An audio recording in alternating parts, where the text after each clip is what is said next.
What's up, you freaking nerds calling me out in the YouTube chat? How dare you? How dare you? I was sitting there reading chat and having a sip of my water to mentally prepare. That's what I do. I was pre-gaming. I was pre-stream hydrating. You guys should be so proud of me, but instead you're teasing me. How dare you? How dare you? Anyways, hi everybody. Welcome to stream. Welcome to stream. We are drawing a Shinri today. And I've got a sneeze coming. Okay.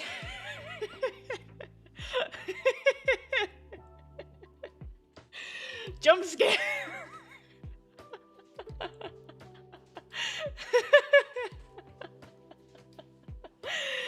Woo! All right. That blew out a couple brain cells. Yes, we are drawing more VTubers today. Hang on, I'm gonna check something really quick. I'm gonna disassociate for a moment. Pardon me.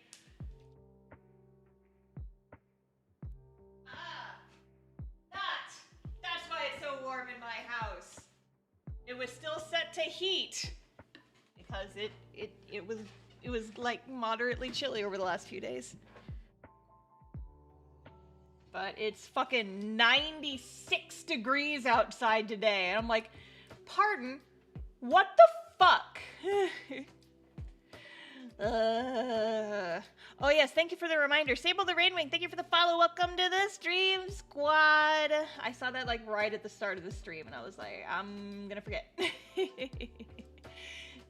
Yeah, Texas is just like, hey, fuck you, maybe.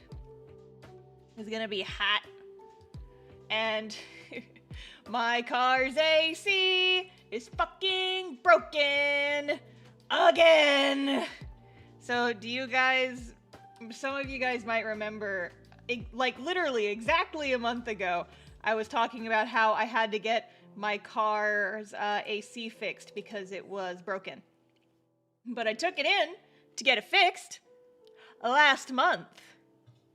And they told me that they had fixed it. And then it was like kind of cool for a couple weeks, so I didn't really need to use it. Cut to this weekend when I went to my brother's necromancy festival, his necromancy ceremony, and I had to drive an hour to get there because my brother lives an hour away. And I was driving all the way there in the fucking heat because my car was just blowing hot air at me. I was like, fucking excuse me? I just paid, not exaggerating, almost $4,000 to get my AC fixed. And it's not fixed! It's not fixed! So, also, DPanda4, thank you for the follow. Welcome to the stream squad. But yeah, so I had to take it back to Honda this morning at 7 o'clock in the fucking morning and be like, oi! Is that fixed? So I sat there and I sketched comic pages in their waiting room for like 3 hours for them to tell me, yeah, apparently the condenser we put in your car is leaking. So that's what happened. Which would explain why it worked for like 1 day and then didn't work anymore. So they said that they're gonna replace it for free because it's still under warranty. But they have to order the parts for it, and so it's gonna be a couple days probably. And I don't know exactly when it's gonna be because I just gotta wait for them to call me. Which means that until then I get to just drive around in the heat. And I was gonna drive down and like fart around with my brother on Wednesday, and I'm like, brother, I love you very much. I know we need to get like this thing taken care of, and it involves us both going to a place together. If I have to drive an hour in 90-degree weather in a car whose AC is broken, I may perish. So, yeah. So I'm just like, I hope they call me soon, because we've got shit to do, and it involves me driving into Austin, and I don't want to drive into Austin in 90-degree weather with no car AC, because that will fucking suck butt. Bleh. So yeah, they're gonna fix it. I'm just grumpy because they're like, well, we'll replace the part for free, but you still have to pay for labor. And I'm like, okay, I get it. I understand that their people need to be paid. But bitch, I already paid $4,000 to get it fixed! Ugh.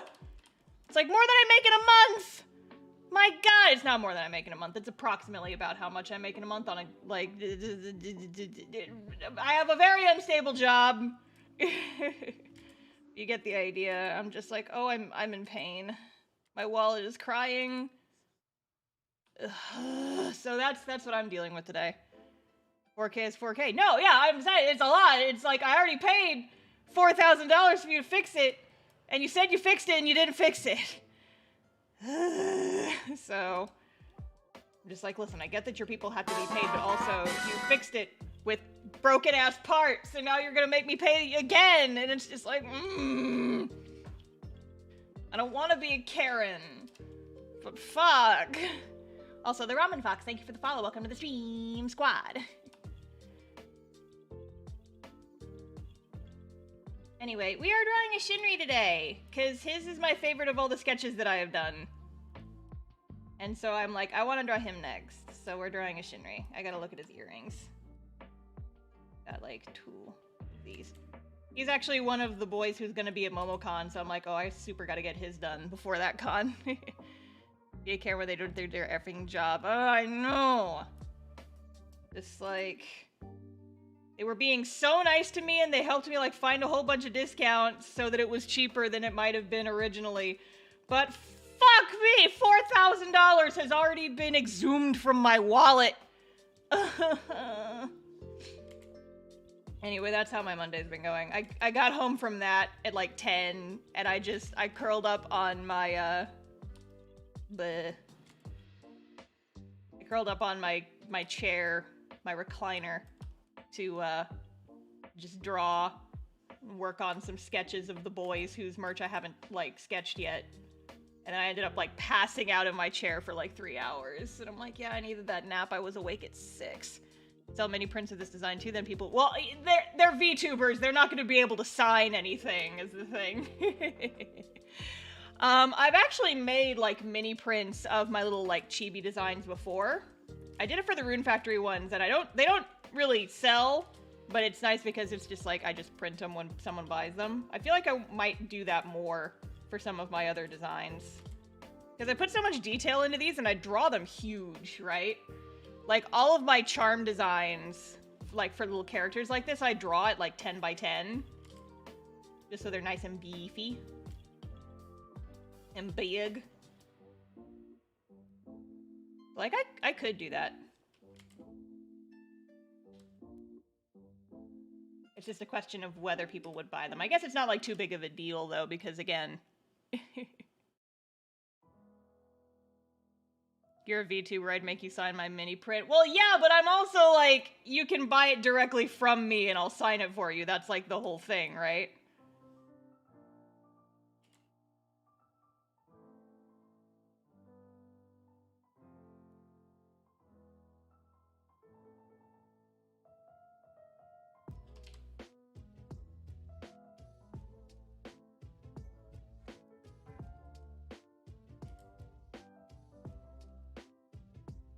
Well determined she probably has undiagnosed ADHD. Yeah, literally everyone who knows even a little bit about me is like, yeah, Star's got that undiagnosed ADHD thing going on. We just let her roll with it.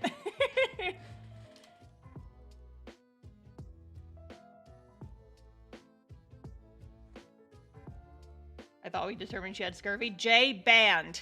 Banned immediately. Get the fuck out of my stream.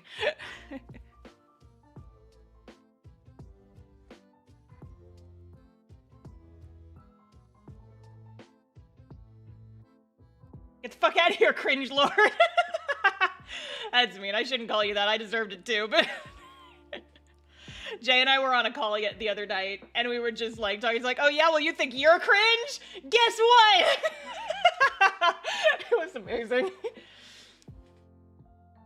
Just like, oh yeah, well you think you're cringe? Check this out. And I'm like, oh shit. Well yeah, well guess what? I'm also cringe.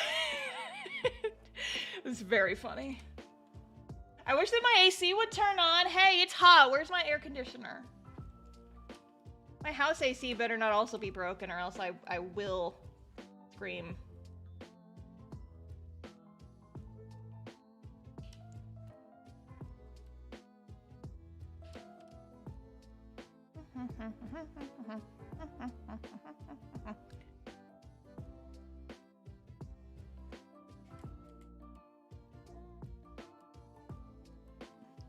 What are you gonna do Fridays now that you finished Nirvana Initiative? Gonna do art streams for a while. Gonna focus on art streams because I have a lot of art that's like sketched and I need to get done before convention season.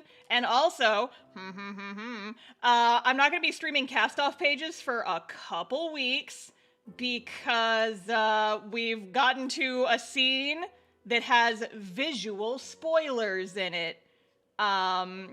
So, like, most cast-off pages, it's just like, oh, spoilers, the characters are standing and talking, or they're sitting and talking. Like, seeing the page without dialogue, without the context, it doesn't really spoil much of anything, except, like, these characters are in a space, and they are having a conversation. Like, that's not really spoilers, right?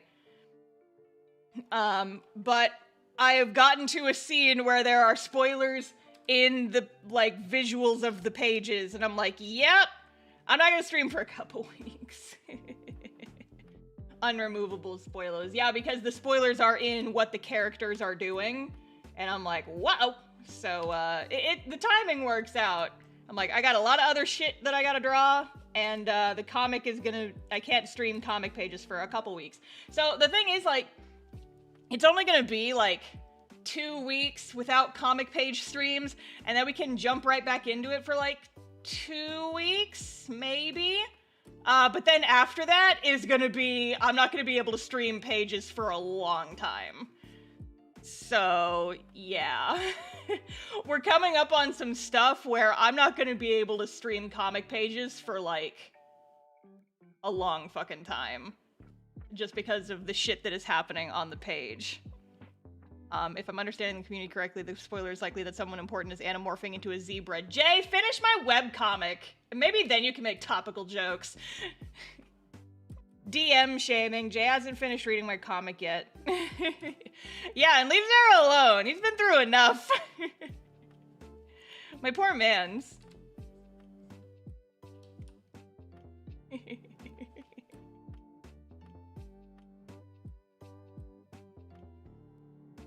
But yeah, so we're gonna be doing just like random one-off art streams for a while.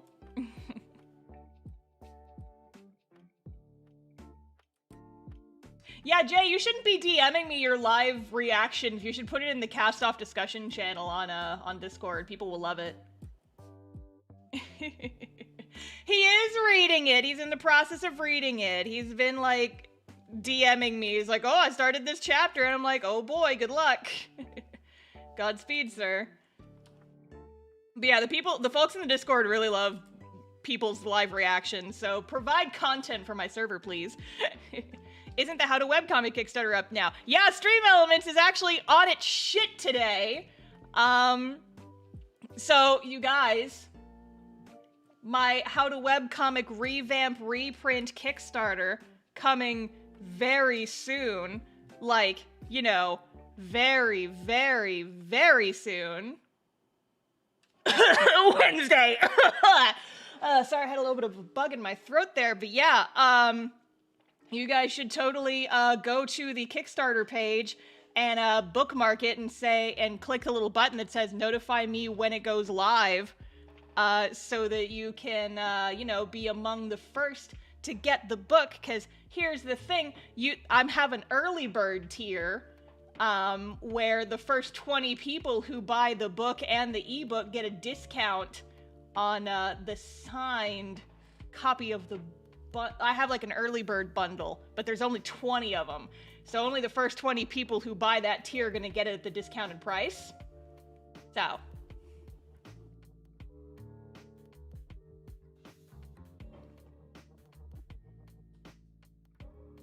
You guys should totally go to the Kickstarter page that Stream Elements just dropped in the chat and there's a little button that says notify me on launch, and I think you like put in your email or something. You guys should do that. Get that early bird tier. But yeah. Wednesday. Wednesday morning, probably. Sorry, I don't know what came over me there.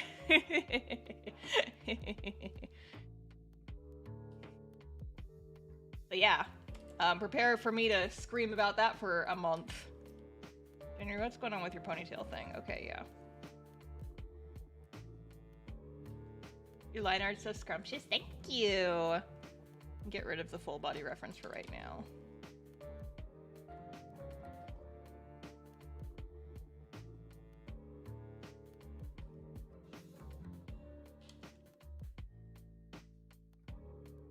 Most likely going to be spending $50+ on mail club reruns. Oh my goodness. Yeah, for those who don't know, the mail club reruns are running on my not Kickstarter, on Patreon right now. If you join my Patreon at like any tier, you get access to the patrons only secret shop. And for this month only, I'm doing special reruns of past mail clubs so folks can buy old stickers and print sets. Yay. Spend more than I should on these reruns as well. Hee. I hope you guys enjoy them. I like giving people the opportunity to get those also because, like, you know, exclusive limited time merch is fun and all, but I put a lot of work into the mail club stuff and I want people who want it to be able to get it, you know. Not necessarily all the time because, you know, like having to print them sometimes is a little bit of a pain. But if it's just 1 month out of the year, then it's easier, so.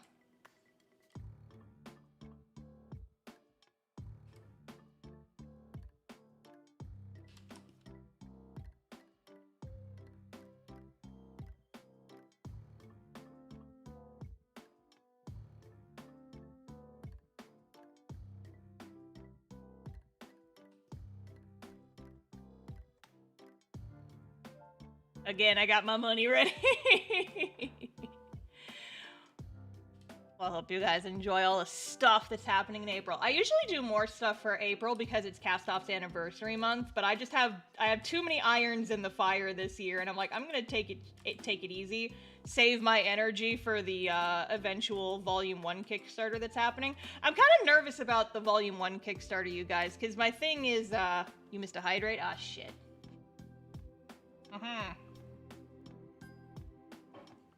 So, I don't necessarily want to do the,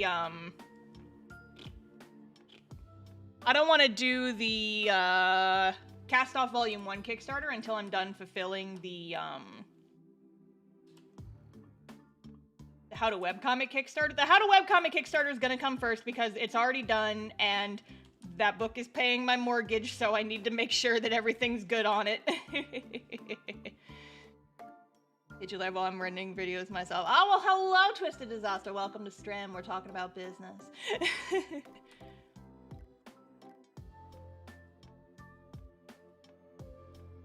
But yeah, there's, like, part of me that's nervous and kind of wants to, like...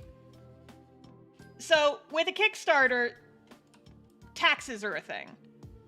And so if you make money from a Kickstarter, you have to, like, fully fulfill the Kickstarter by the end of the year, or else the IRS is gonna charge you income taxes on all the stuff you earned and you haven't spent yet.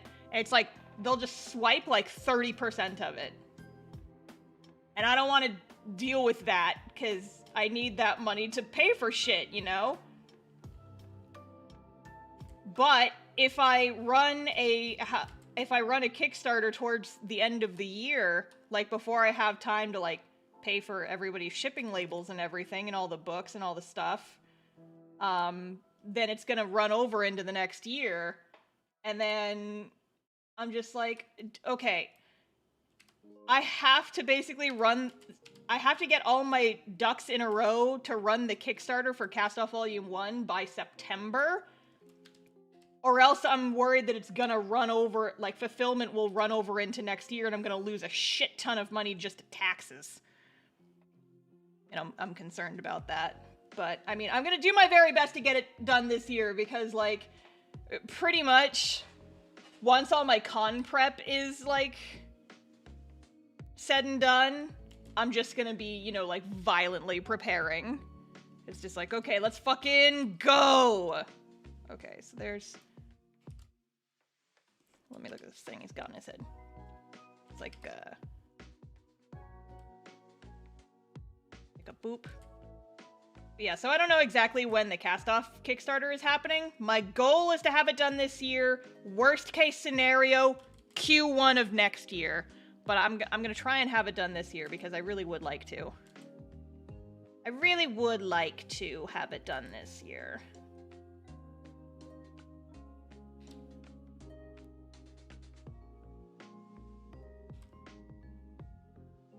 I just want my books already, damn it. But I have a lot of print revisions that I have to do before then, before the books go live. And I was looking at like some past other like very successful webcomic book printing Kickstarters, and like they were giving me ideas, and I'm like, oh man, I could totally do this. Oh man, I could totally do this. It's gonna take a lot more prep, but I could totally do this. And like, I have so much stuff I want to do, I might as well make it a fucking event, right? But then that's a lot of planning and a lot of logistics and a lot of stuff I gotta deal with.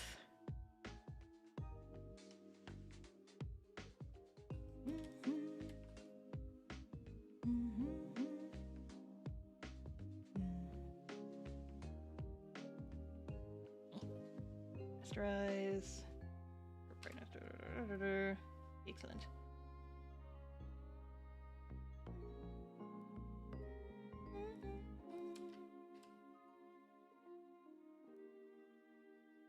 But yeah, so that's what I'm sitting on right now. I'm also like nervous about the How to Webcomic Kickstarter because like I'm using a new printer for it, and I'm worried. It's like, oh no, what if it doesn't make as much as the last one? But also like, what if it doesn't make as much as the last one? It doesn't matter. I'm just trying to get books printed.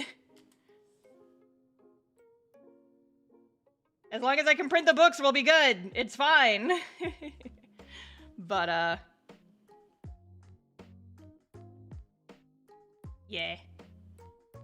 Then you're doing your proofing tomorrow, keep putting it off. No, it's totally okay. Like, I've got a bunch of folks on board for proofreading and stuff, and I do appreciate the work that folks have done for me already. It's very, very helpful, and just, like, helpful to have other eyes on it. Just to, even just to, like, check for typos and stuff, right?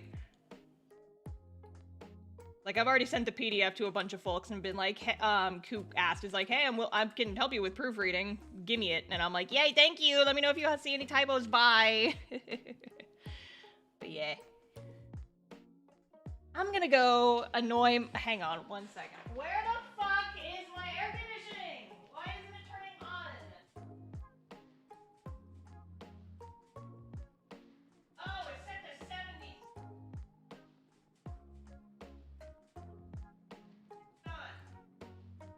There we go.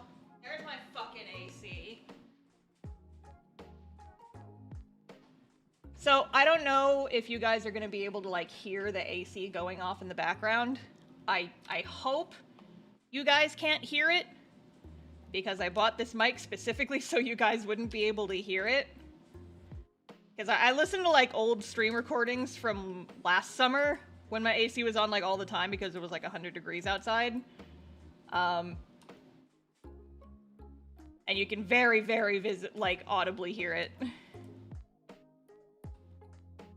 But I have a new mic that should pick up a lot less background noise, so hopefully you guys can't hear it. I'm gonna have to watch this stream back.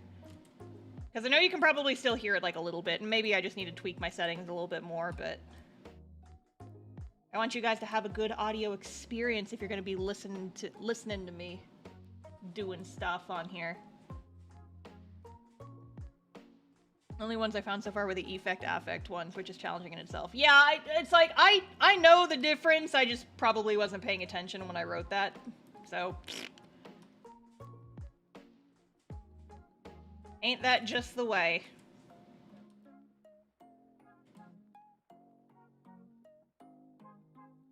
Very soft on my end, and it's only when I put my volume to max.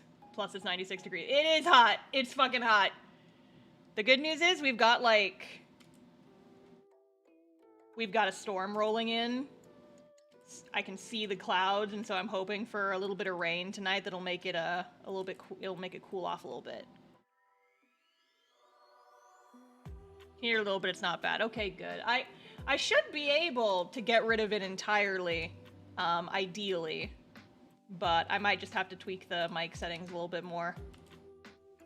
My problem is that the noise canceling filter that everyone swears by is like, yeah, totally, get the Reaper plugins and use the noise canceling filter. Whenever I use that and I scream too loud, it completely cuts out my mic. And I am a very loud and passionate person, and I want you guys to be able to hear my screams of the damned. So, you know, we can't have that.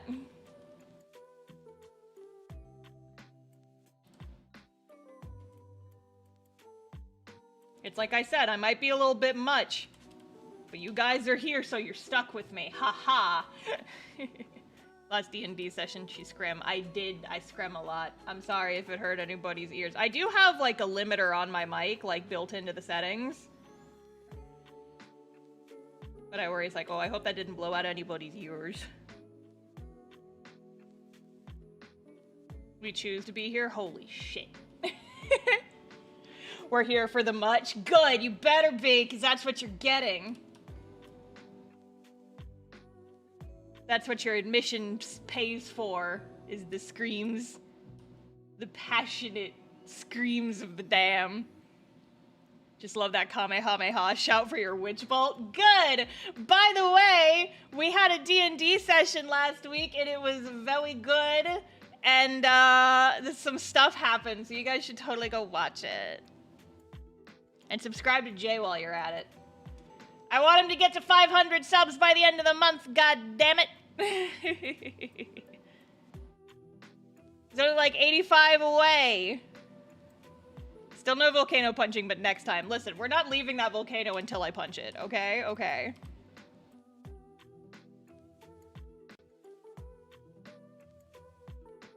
Don't need to listen to it. Don, you gotta get on it. Some stuff happened. Is it a con so I couldn't? But tomorrow, oh man.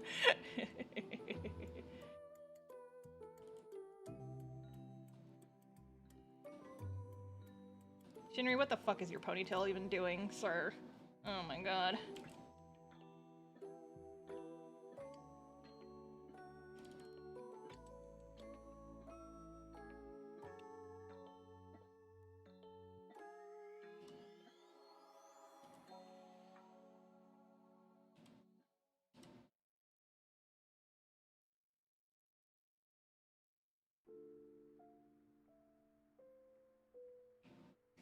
I almost forgot, but I have other D&D secrets to show you, and maybe the other mods before Star gets them. Ah! Hey!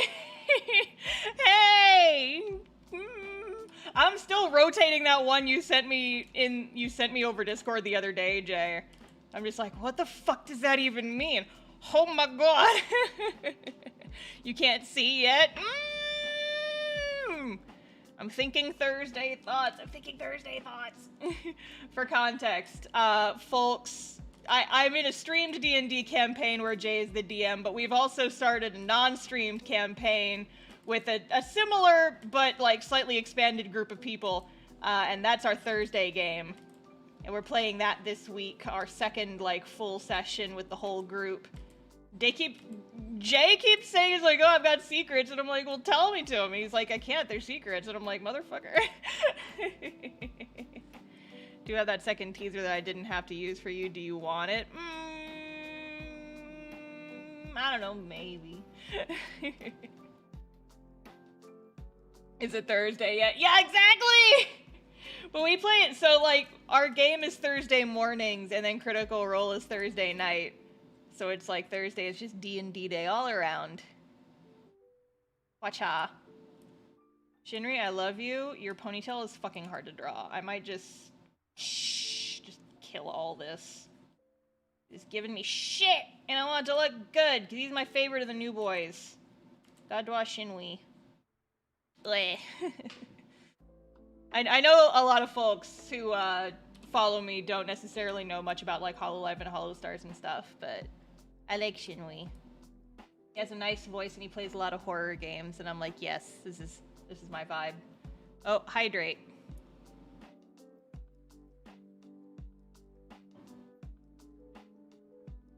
Because it was definitely a Saturday. It's like, what are they talking about? Why are all these cosplayers confused about what day it is? I know we just had daylight savings time, but it shouldn't fuck you up that badly.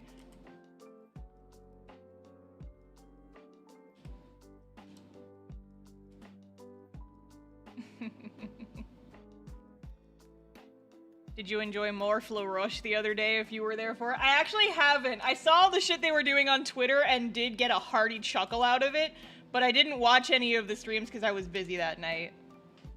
I was busy. But I saw the aftermath and it was very funny. It's like, oh my fucking god, what are they doing? These silly boys.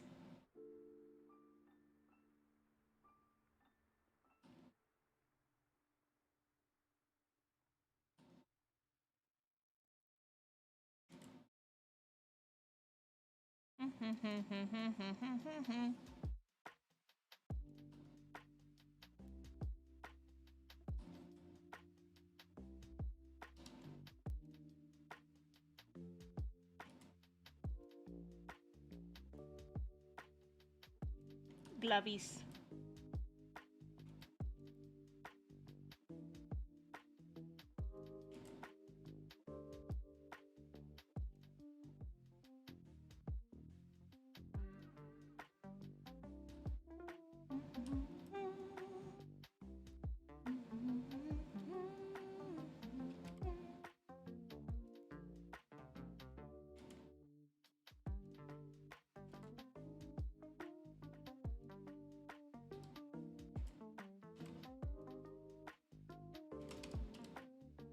Yeah, I did see a lot of the cosplays, the Critical Role cosplays from C2E2, because there's actually a cosplayer that I know there. We haven't really talked or anything, and I've never met her in person, but she cosplayed Ariana, was like my very first Ariana cosplayer, way back in the day, back when I was still living in Japan.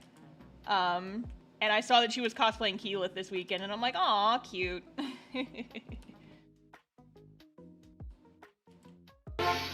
Oh, heckin' beans, we got a raid! Teeny Time, thank you for the raid! Welcome, friends. Welcome, welcome, welcome. Mods, can we get a shout out in the chat, please? Yeah, boy! Welcome to stream. I appreciate the raid. But yes, hello, new folks. My name is Star. I am a digital artist and also VTuber. And I am drawing another VTuber right now. We're drawing Shinri from Holostars. We're working on this. I'm probably going to finish this all in one go because his outfit is a lot less detailed than Haka's, which is who we drew last week. So I'm anticipating probably just sitting down and finishing this all in one go. Let's fucking go.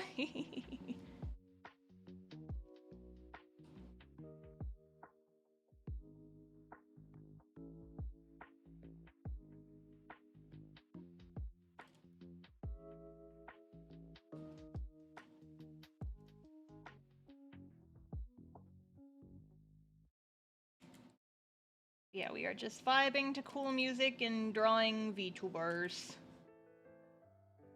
Also, we have YouTube and Twitch. We're streaming simultaneously, so if you don't see a message that I'm responding to in chat, it's probably on the YouTube end. Both chats are in the video feed, but only if you're watching on YouTube, you'll only see the YouTube chat, and if you're watching on Twitch, you'll only see the Twitch chat. So. We thrive for artists. Oh, thank you! Are you an artist too? What were you streaming before this? What were you doing? How was your stream? I hope it was good.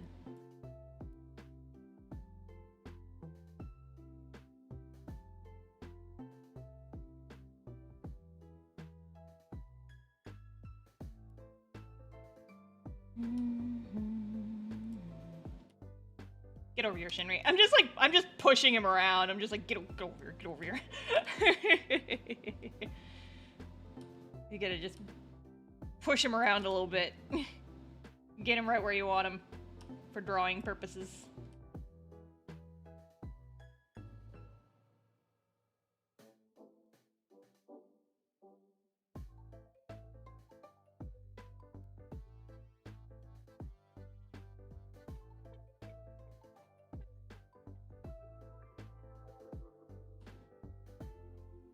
I'll do the tattoos and like the extra stuff later. Probably on a separate layer.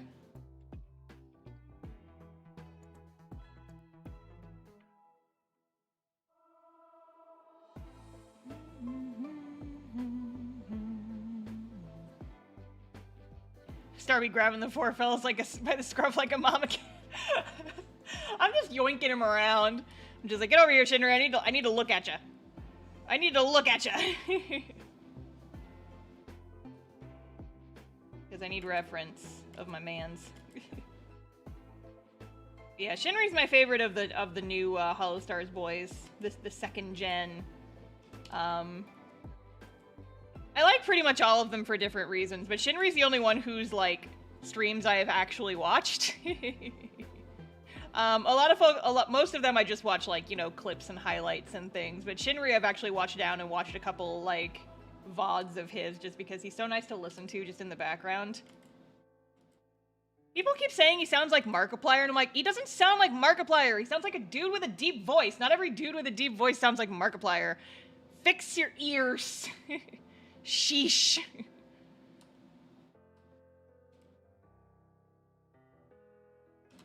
Oh yeah, Stream Elements is reminding me. I have a new video out on YouTube today. Have you guys watched it? Have you guys watched my new video?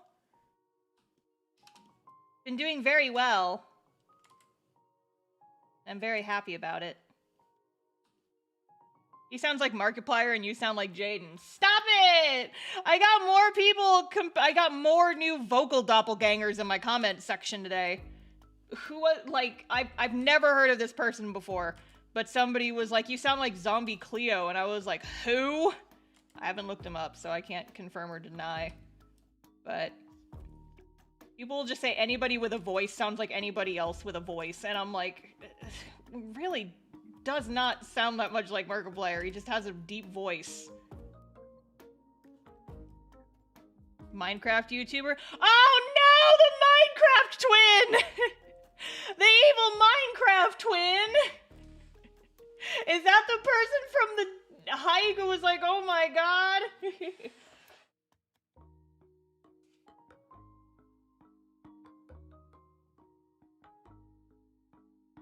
The Minecraft twin. You do sound like Cleo? Oh shit, I don't know this person. But for some backstory, I was hiking up Mount Fuji like 4 years ago, and one of the people that I was on the hike with was like this family of 4. They had a mom and a dad and 2 sons who looked like they were in middle school. And at one point, I was tagging back with this group because I'm not the most physically fit person, and also the kids were a little bit slow and the parents were tagging back with them. And so the group of us were just kind of like towards the back of the tour group, basically. And at one point we had stopped and we were taking a break and we were just chatting. And the mom at some point stops and she just looks at me and she's like, random question. Are you a YouTuber? And I was like, I mean, I stream sometimes, but this was back when I had like less than 1,000 Twitch followers. I was like fucking nobody, right? Because this was back in like 2019. I started streaming more seriously when I was over in Japan. That's when I like finally got affiliate. But I was like fucking nobody, and I'm like, there's no reason that this mother would recognize me from that. And I'm like, I have a YouTube channel, but there's not really too much on it except from like speed paints. And she's like, okay, because you sound like one of the people that my sons watch play Minecraft. And I was like, do I have an evil Minecraft vocal twin?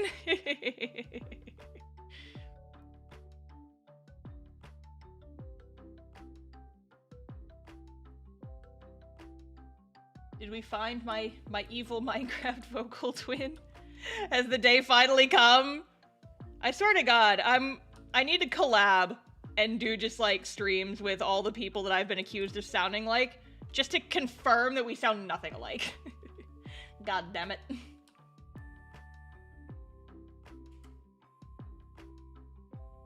Like, people keep saying I sound like Jaden Animations. I'm like, I sound nothing like Jaden Animations. What the fuck are you talking about? Zombie Cleo is cool though. Okay, good. If she wasn't cool, I would be very upset. like, why are people comparing me to this person who's not cool? But if she's cool, then okay. You sound absolutely nothing like Jaden. I know, but people keep saying it! Like, people comparing me to Let Me Explain Studios, I kind of understand. Because I think she is also from Texas, so it would make sense that we have similar accents. But I sound nothing like Jaden, and people keep saying that, and I think it's just because we're both art YouTubers. And I'm like, come on. Give me a freaking break. I love Jaden. We sound nothing alike.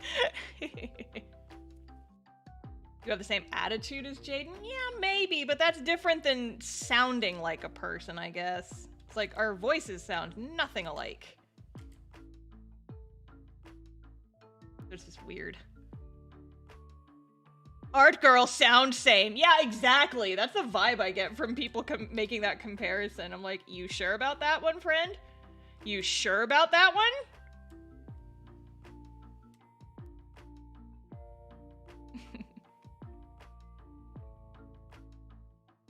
I also thought that McElroy sounded alike before I got to know them. Yeah, to be fair, like, I used to get Travis and Clint's voice mixed up when I first started listening to The Adventure Zone, and then I listened to several episodes of My Brother and Me, and I just figured out what Travis's voice sounded like in isolation, and then I stopped getting them mixed up after that.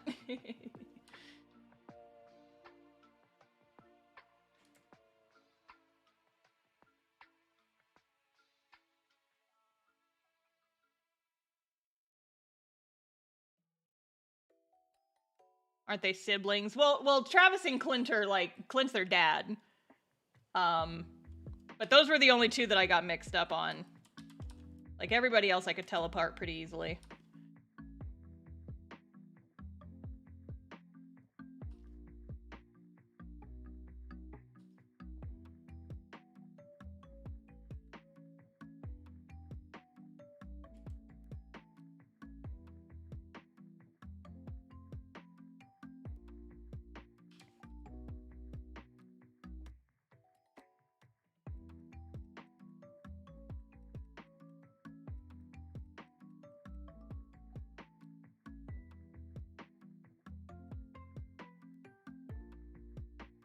Only one of them has the Extreme Teen Bible. That's true.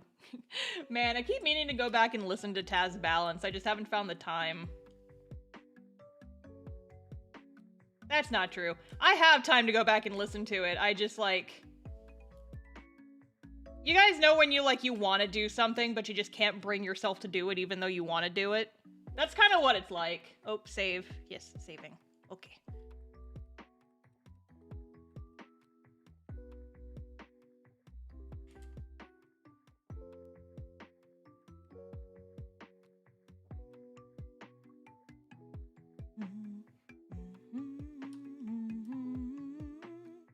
You've listened to the Crystal Kingdom OST lately? Yeah, well, whose fault is that? We share the blame for that one, to be fair. But yeah. I also listen to it because I keep using it as the soundtrack in my videos, because I just, like, whenever I'm trying to find music for the background of my videos, I'm just like, okay, what do I have already? And I have, like, all the Adventure Zone soundtracks up to graduation just saved to my computer already. So I'm just like, yeah, we're using these.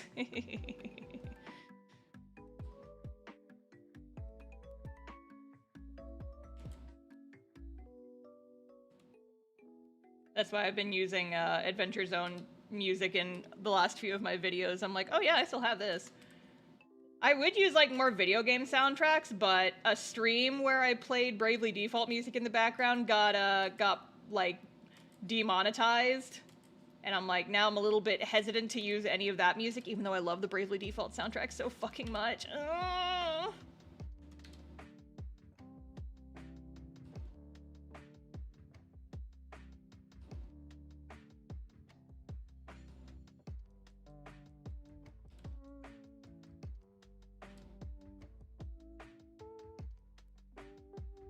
Did the same thing to Zoe last week. I think I'm the common thread here. Yeah, you think? Maybe just a little bit.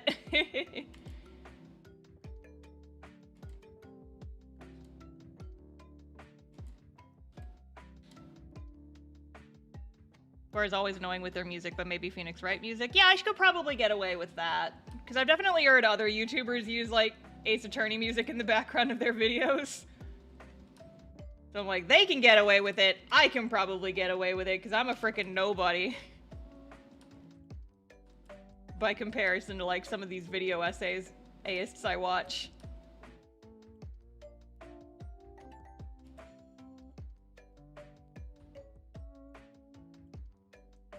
Oh, that's not in his belt.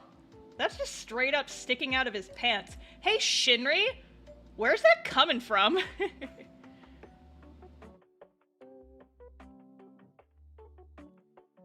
Why do you have a weird flag just sticking out of the waistband of your pants? Tailspire, sponsor us. I know you're watching, right? Hey, Tailspire, you want to sponsor us? You want to sponsor us? We've been using your program and people keep saying that it looks cool.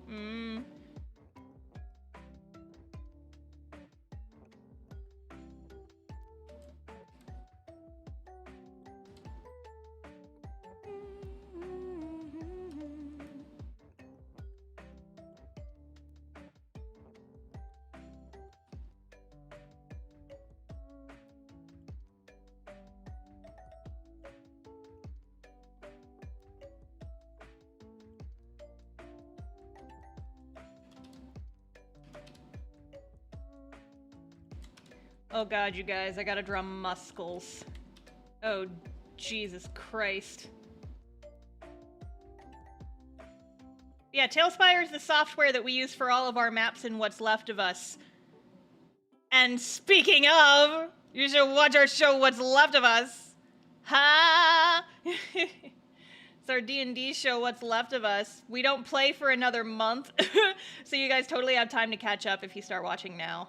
We only stream once a month, so there's only, I think, 15 episodes out right now. And if you watch them on, like, 1.5 speed, like I do whenever I'm rewatching old episodes, then you could totally catch up real fast.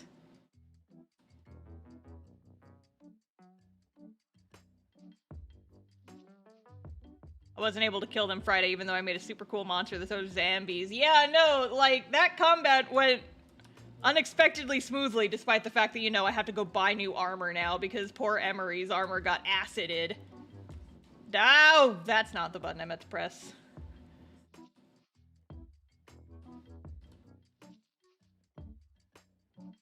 I feel like any fight where Emery doesn't go berserk is just goes so smoothly.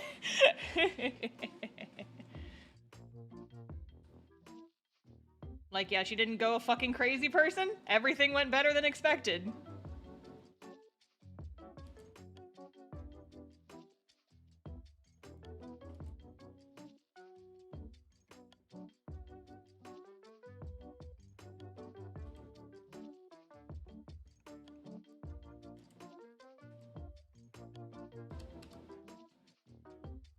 But where's the fun in that? Go ape shit? Yeah, but every time she goes ape shit, there's consequences to going ape shit, okay?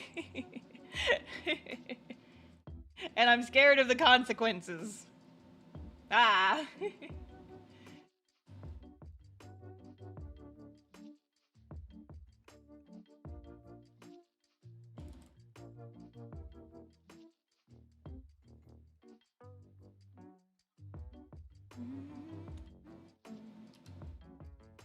If you had just started slashing that ooze, you would have died. Well, yeah, I knew.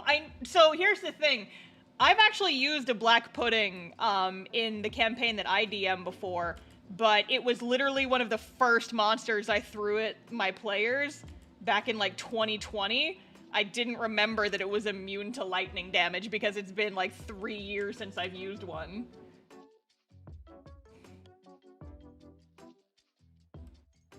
And they never caught on to the lightning resistance, or the lightning immunity, so I wasn't even a thing that I locked on to.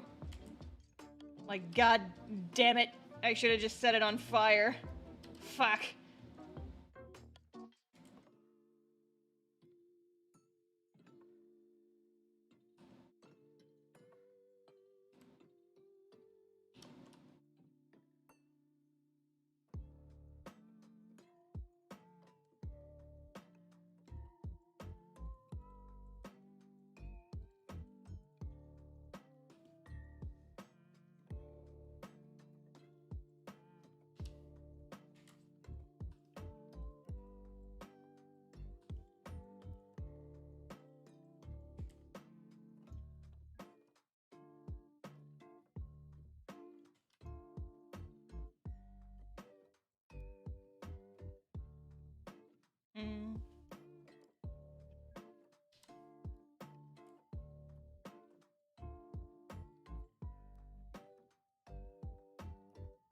I could totally get away with like some more dynamic spot black shading with the material of this jacket, couldn't I?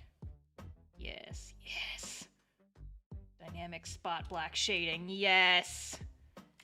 Yes, we love to see it.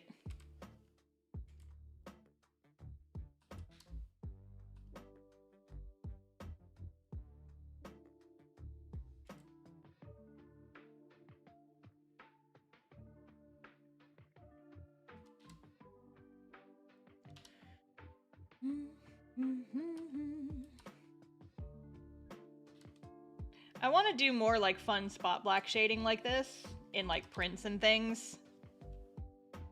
So expect to see more of that in the future.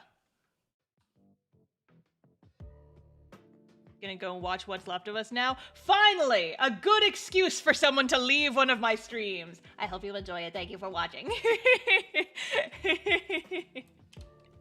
We will be here if you decide to come back. Should have a watch party? We totally could! Watch party on my Discord. Hell yeah.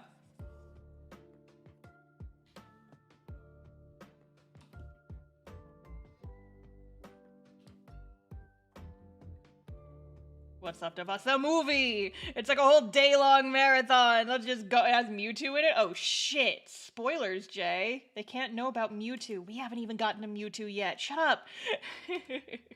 Final boss is Mewtwo. And if you go see it in theaters, you get a little exclusive trading card.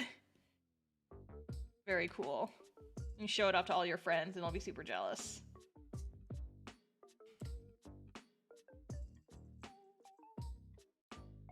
I might be aging myself a little bit, but I don't give a shit. I used to have the like ancient Mew trading card because I went to go see it in theaters. I was like right in the target age demographic of the first Pokemon movie when it came out. I think I went to see almost all of them in theaters. I definitely went to go see the Entei one in theaters. The Entei one was my favorite. I think that's, which one is that? 3? I think that's 3. Yeah. The last one I remember seeing in theaters was the 4th one, the one with Celebi in it, and I don't remember it very well. Star, I know you're younger than me. Yeah, but I don't think I'm that much. I also saw it in theaters. Jay, DM me how old you are right now, punk. I'm not gonna make you say it on stream if you don't want to, but DM me. Cause yeah, I'm turning, I don't care if you guys know my age. I don't like say it super much, but no, I'll do it live. Oh shit.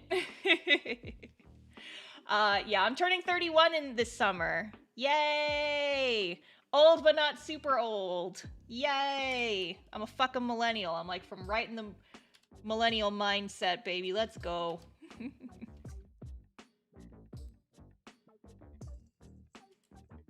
That's a treat for folks who come and watch my live streams.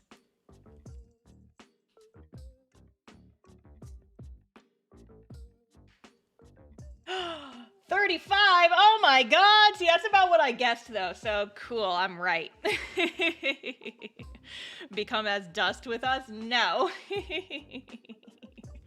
We're the same age? Oh shit! You're only, yeah, June 13th is my birthday. It's funny, I've got a friend whose birthday is like 2 days behind mine, but he's also like 3 years younger than me, so I'm like, yeah, 3 years and 2 days, let's go. Calendar working time? Uh-oh.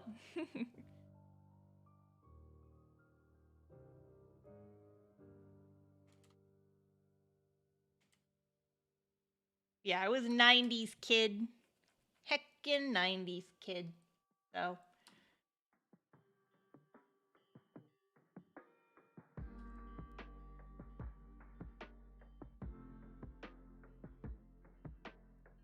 Yeah, I didn't have Pogs or anything, but I definitely did have a Razor scooter that I just obliterated my ankles with many times, trying to do sick tricks with all the other kids in my neighborhood.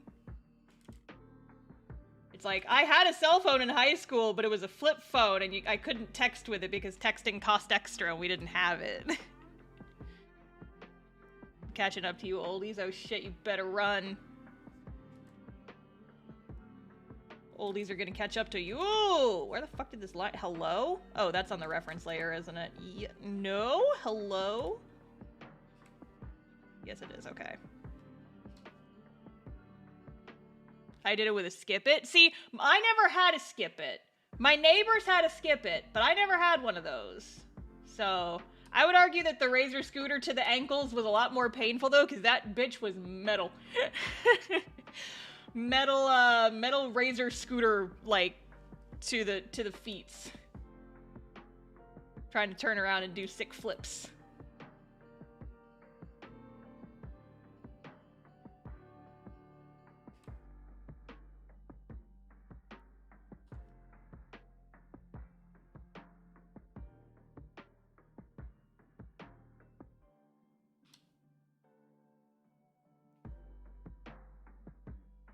What else did I have?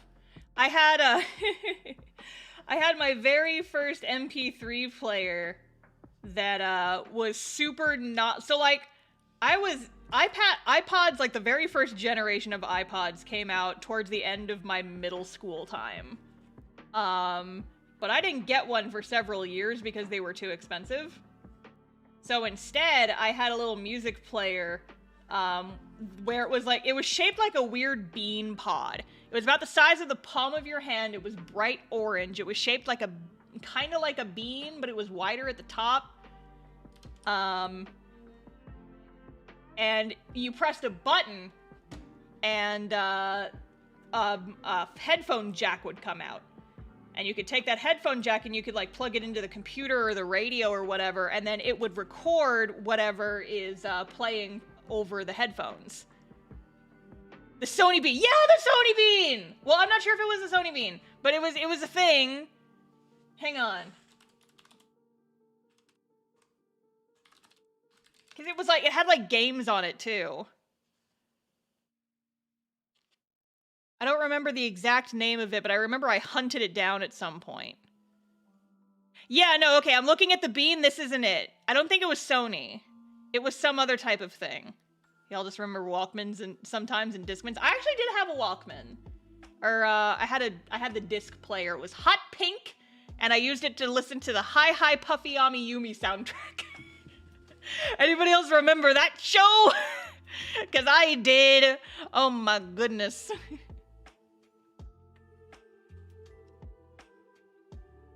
Anybody else remember Hit Clips? I had Hit Clips. I had one of those sons of bitches. There it is! There it is! No, that's not it. Fuck. That just looks like the packaging looks similar, but that's not it either. Fuck. What was it called? I'm trying to find it now. Hi Hi Puffy Ami Yumi. No, I super want to do a print of Hi Hi Puffy Ami Yumi just for the nostalgia factor. I fucking loved that show so much. I was so into it.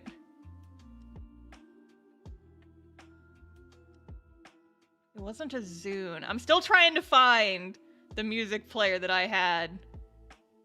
Oh, wait. Yes! This is it! I found it! It's a Hasbro Play It Now. That's what I had. One of these little bitches. Look at it! Look at this little shit! Is that some mid-2000s shit or what? Look at it.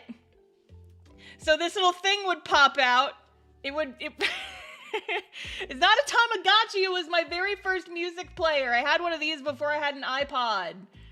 You would stick this thing out, and yes, we all know what it looks like. But yeah, you would press a little button and the little headphone jack would come out. You'd plug that into a headphone jack and you could record music from like your computer or the radio or something. And I remember this was like before I knew how to, it has a knife. No, it's a headphone jack, but you could also play games on it. And I remember I think it had Snake. I think I played Snake on it, like on the bus. But here's the thing, it could only record 30 minutes of audio, and my ride to school on the bus was 45 minutes. And so I had to be very choosy about what type of music that I put on my Hasbro Play It Now, because I only had 30 minutes of music storage on it. And I had to make sure there was a song that I really wanted to listen to.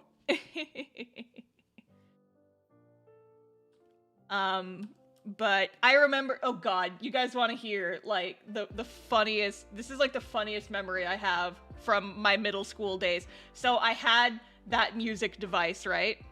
I had it, and there was this one song that I want, because this was like pre-YouTube, right? This was like before you could find shit on YouTube and like just find music on YouTube. Or maybe you could have at that point, I just didn't know you could find stuff there.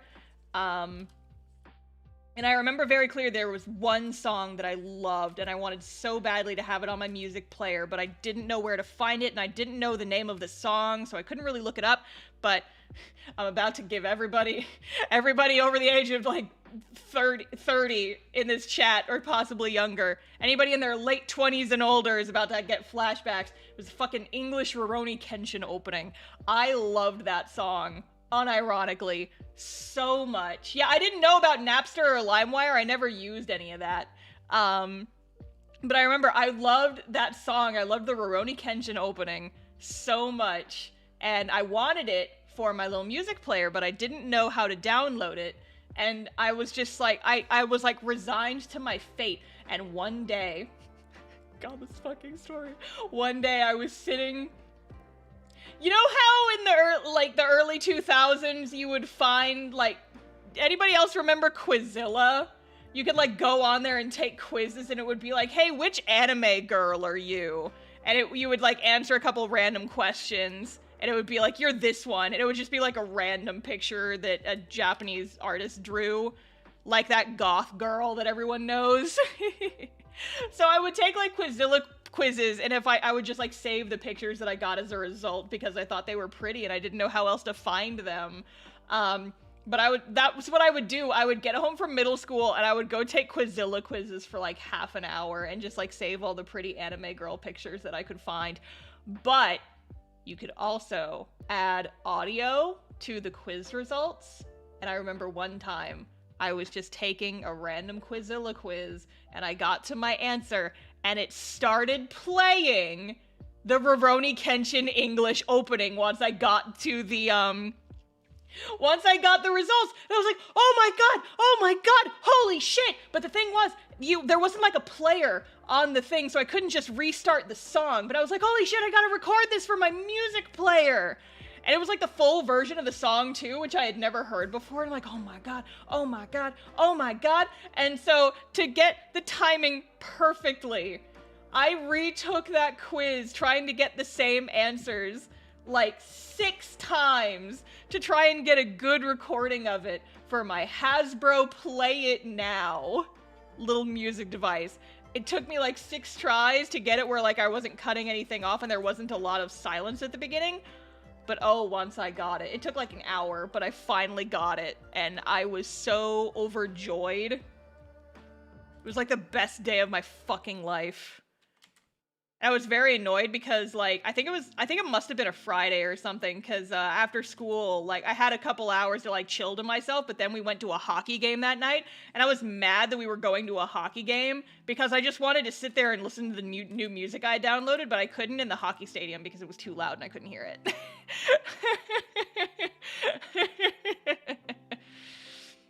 So that's my middle school technology stories. Oh god, that would, you know what? I'm popping open Trello. That would make a good like stories. Like back in my day, we had to take the Quizilla quiz like 6 times in order to download the songs we wanted. Oh my gosh.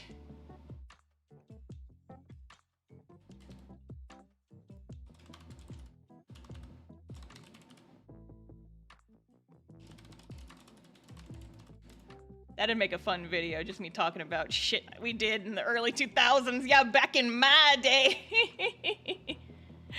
Oh my goodness. But oh yeah, no, the audio quality was fucking garbage. It was so bad. And I had the type of headphones that were like they had like little foam pads and they were joined in the back. Like it would cup your ears and then kind of like the little thin wire would like go around the back of your head. But I always had a ponytail. And it was like such a pain because it always like slid off. Do you still have it? Absolutely not. I wish I still did, but I definitely got rid of that thing in like a garage sale after I got my iPod. Cause yeah, I ended up like buying like a first gen iPod mini that only had like half a gig of music storage, and I thought, it's like, oh my god, this is a life of luxury.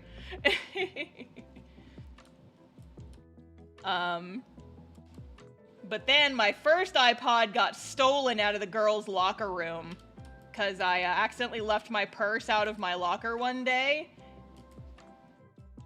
And I was too lazy to like open my locker back up and lock it up properly. I'm like, it'll be fine. No one will steal anything out of my purse. And then my iPod got stolen. I was very upset about it. But my parents had bought me the first one and they're like, we're not buying you another one. You gotta earn it with your own money. I was like, okay. And so I saved up and I bought myself a new one a couple months later. I remember going to the Best Buy. Not even the Best Buy, like the fucking Office Depot or something. It was like $150 and I'm like, I got it. I got the money for it. Give me another one. I promise not to let this one get stolen.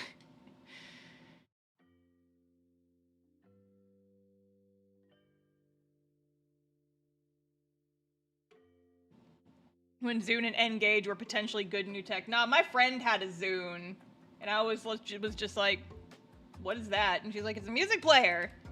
And I'm like, okay, I got one of those too, but it's different. And I would just hold up my weird little bean.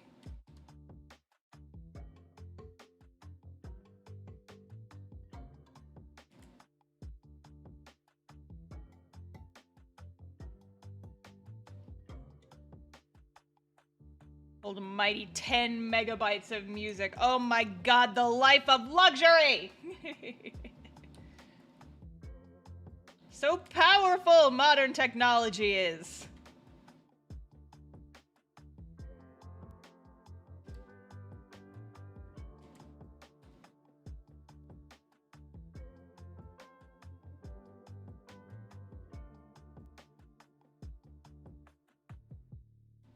Top comment you get as a Zune owner was, what the hell is a Zune? Yeah, that sounds about right.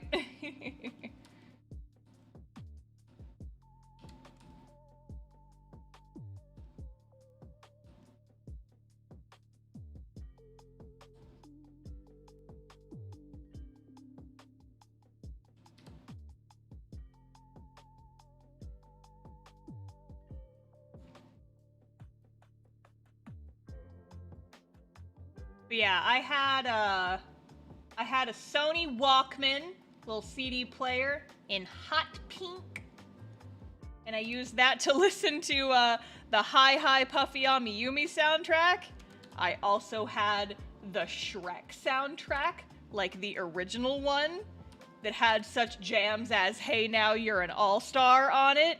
That got a lot of playtime from me.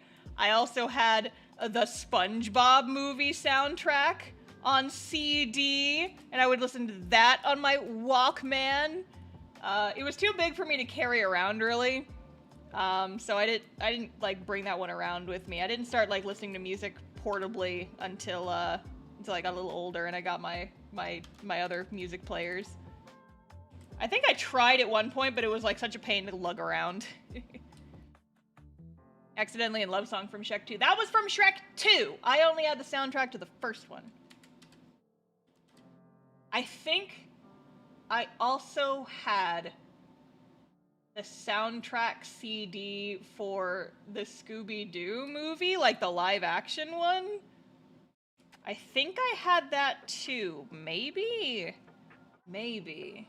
I don't remember. I feel like that's a core memory. You're hecking awesome. Thank you.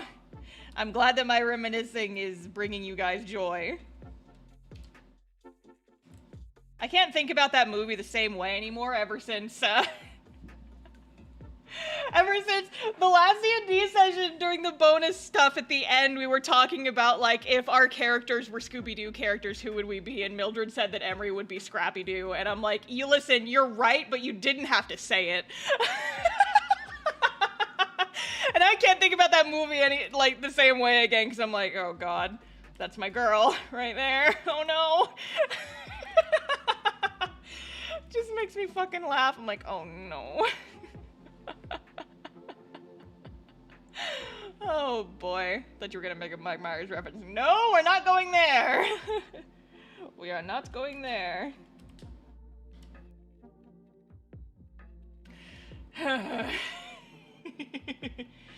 Oh boy. Poor Emery. Yeah, she's been designated the group Scrappy Doo, and I'm like, listen, you're not incorrect, but also, ow. Like, listen, of anybody in that cast, it does fit. It does work. I'm not denying that, but I also kind of hate it. Like, oh no, I did this to myself. Why? I'm in pain. And I just remember how Scrappy-Doo was like the main villain of that movie, and I'm like, yep, that's the thing that I remember now. It has new memories and new connotations for me.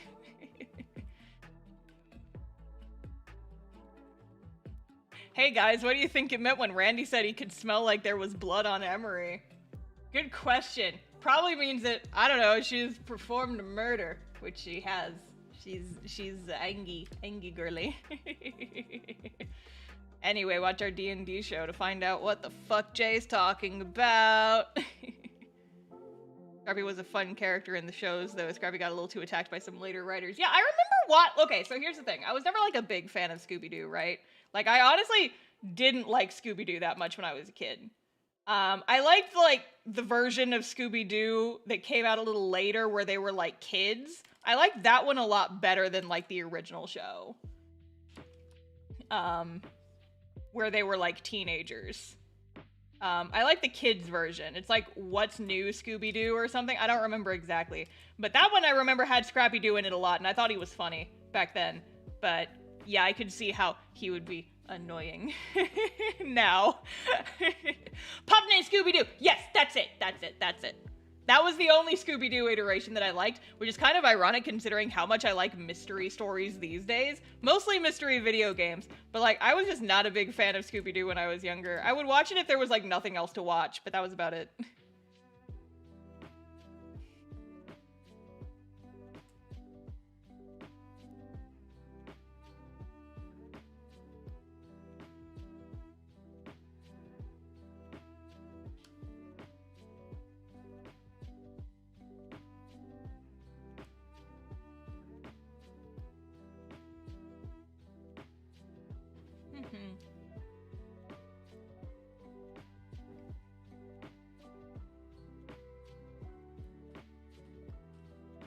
Okay, so Shinri ink is almost done. Oh my god, I gotta give him his vagina bones. Have you guys ever seen that stupid tweet of someone who was like, oh my god, they censored her vagina bones?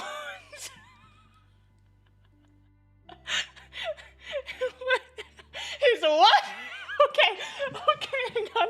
I can't explain it, I just have to find it and show you guys. I have to find it, hang on.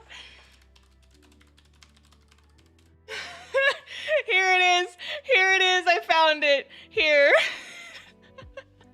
The what? Don't worry, I'm gonna give you guys an education, it's a fucking tweet. Get out of the way, Shinri! Not only did they remove her cleavage, but they also removed her vagina bones.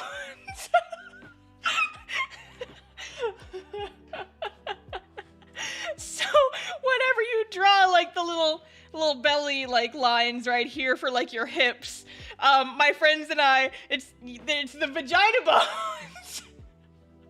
It's so fucking stupid. But so now, whenever I draw a character who has like low-cut pants like that, and you draw like these little lines right here, doesn't matter what gender or like sex they are, that's their vagina bones. So yeah, it's like, you know, Shinri's a buff guy, he's got some muscles, we gotta put his vagina bones in there. Hip bone. No, I know they are. I know that's what they are. But it's fun to call them the vagina bones. Vagina bones! And it was very funny. My friend and I were having this conversation the other day, because in the new Fire Emblem game, there's a class that gives the dudes like all really, really low cut pants. I forget exactly what the name of the class was. I can find it though. It's in my Discord because she and I were messaging a while back about the vagina bones on all the dudes. It was a male exclusive class and they're all such sluts. It's so great. Yes, here it is. Gimme. I need to copy paste this onto my thing so you guys can see this from me. You guys can see this. Look at this shit. Look at these low-cut fucking pants. Look at their vagina bones on full display. All of them. All of them. Shredded as fuck. Literal Dorito man right here. Look at this fucking guy. Literal Dorito. Shoulders out to here. Hips like damn. Snatched vagina bones. Goddamn. But just like fucking everybody's like, damn with all these vagina bones. Damn. We were laughing so hard about that the other day. Oh my god. So yeah. So Shinri's got like, his pants aren't actually that low, but you know. Dorito man, yes exactly. Okay, we can get rid of these now. We can get rid of the vagina bones tweet. We can get rid of that. And we can get rid of that. Okay, bye. Get out of here, Shinri. Pardon me. Excuse me. Port star for not safe for work. No! I'm speaking the truth. You can't silence me. You cannot silence me. Ugh, my headset keeps beeping at me, but it should not be low on batteries. I've charged it recently. Whoa. Void pants.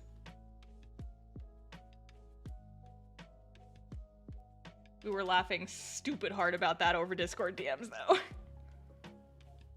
I would like an all-male slut class to ogle for reasons. No, yeah, it's like the warrior class in Fire Emblem Engage.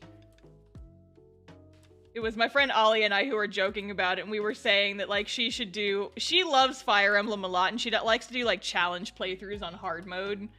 And we were saying, it's like, yeah, you should totally do warriors only, like, Fire Emblem run through, where just make all the boys, like, dress as sluttily as possible, and just run through the entire game like that.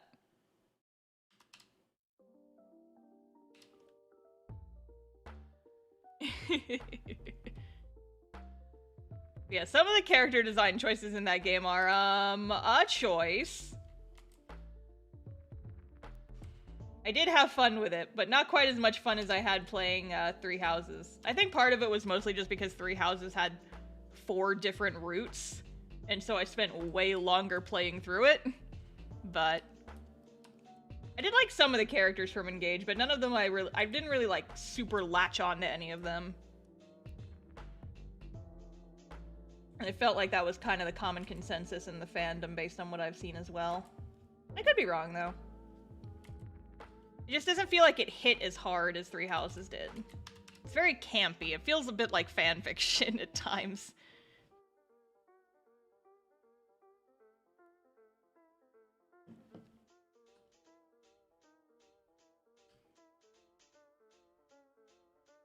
It's like, I had fun with it, but not enough to replay it over and over again like I did with Three Houses.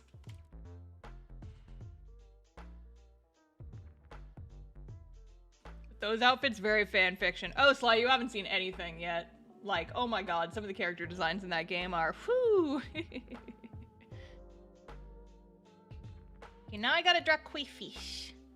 Gotta remember what koi fish look like. These are butterfly koi specifically because— oh, I opened the tab with the vagina bones in it! Uh-oh!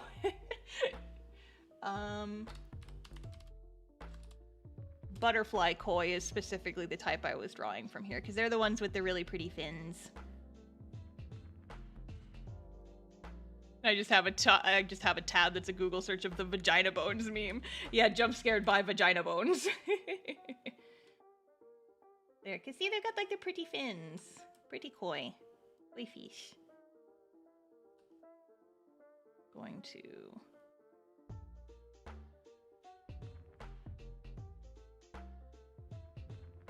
koi fish.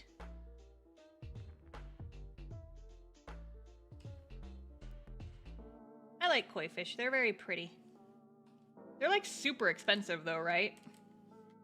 What do their eyes look like? Okay, yeah, they're just little like circly fish eyes.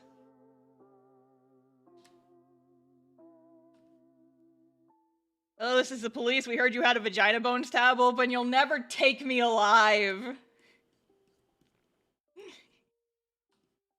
We'll take my vagina bones elsewhere. Harumph. Oh yeah, I gotta draw their like little gills. Fishy gills. Was dying driving down the freeway. Why are you watching my stream on the freeway? Drive safely.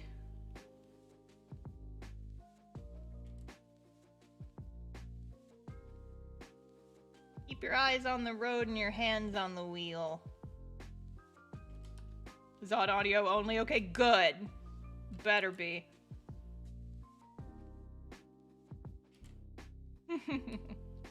Phoebsh. Yes, Phoebsh.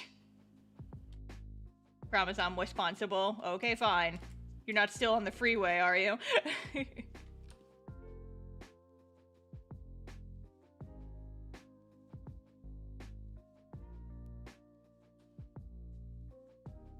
Parked. Good.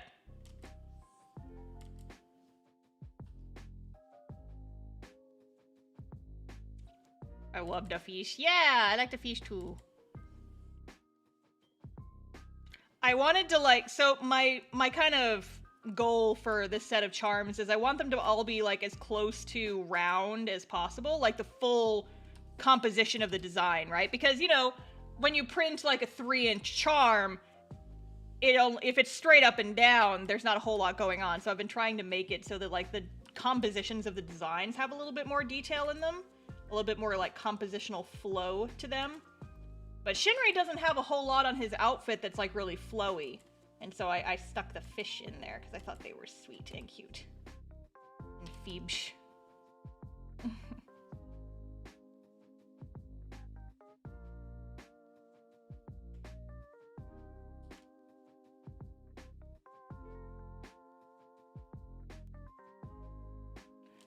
One day, eventual dream house. Pipe dream house. I want an indoor koi pond. I feel like that would, if I ever came into a lot of money, get an indoor koi pond. And just like feed my fishies in the morning. Be like, hello little koi. Like imagine like a big stately, you walk into the house and there's just like a big entrance with like staircases on either side. Imagine that, but there's like a koi pond in the middle. That'd be some cool shit. Okay, so Sajima, no! He's a dick and I want pretty fish. They're pretty, look at them. Pretty, with the pretty fins. They're pretty. Big goals. Yeah, listen, that's why I called it a pipe dream for a reason. I don't think it's ever gonna be a thing, but like, I like koi fish, they're pretty.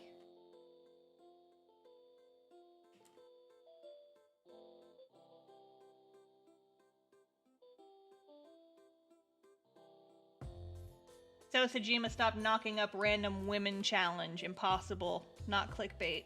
Get you a big old tank with koi and crabs and such. Get an octopus. Oh god. Octopus are too smart. They're like the Shibas of the sea. They'd break out and they'd eat all my Twinkies.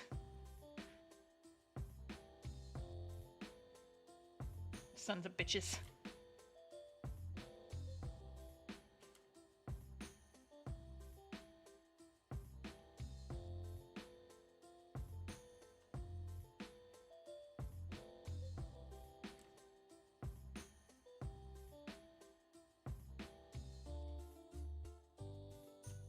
Yeah, I would just love like a big fish tank, but they're so hard to take care of. And also they make a lot of noise because you have to have like the bubbles running a lot.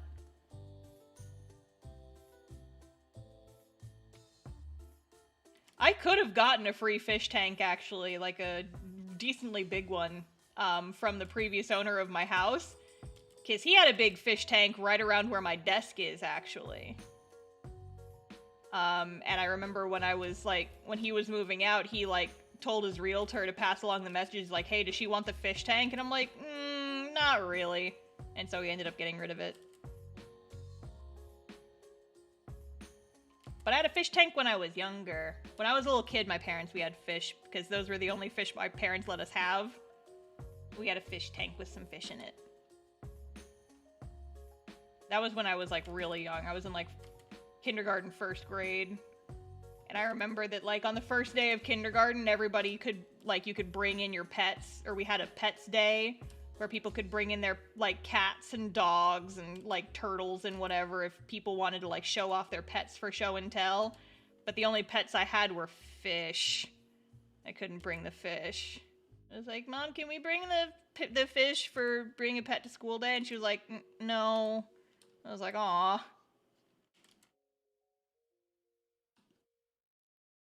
I was very jealous of everybody who had, like, dogs.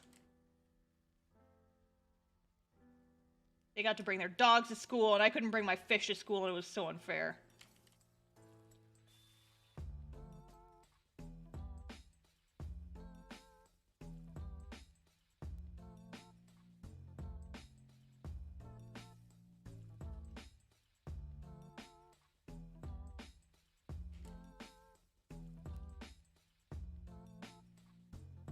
If you guys want an example of what kind of person I am, I think like the first day of kindergarten was bring a stuffed animal to school day. So like the kids could bring their little like stuffed animals and show them off to the class and stuff like that. And everybody else brought like, this is a stuffed cat. It's like a little stuffed dog or a stuffed bear, things like that. I brought my motherfucking Beanie Baby rainbow, like neon pink Stegosaurus with me. That was my stuffed animal for stuffed animal day. His name is Lil Stega, and I still have him. He's my little buddy. He lives on my bookshelf now. Wait, fish.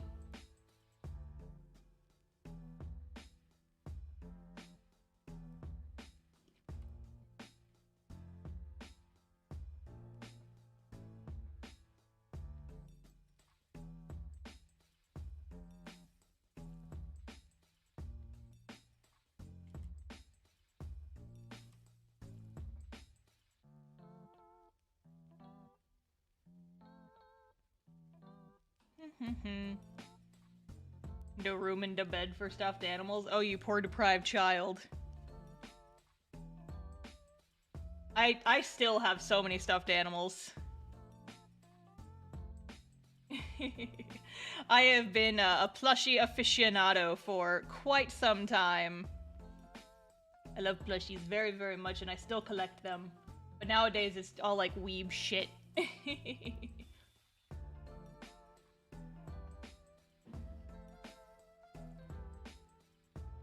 Okay, inking is done. It's time for coloring now. Right as my AC kicks back on. Thank you. Cast off plushies. I want to eventually. It's just that, like, actual plushies that aren't just, you know, like pillows require a very high minimum order quantity that I can't super, like, justify.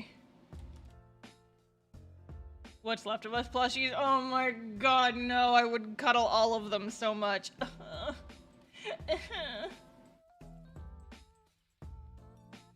Lock by ink layer. Now we're gonna lay down flat colors.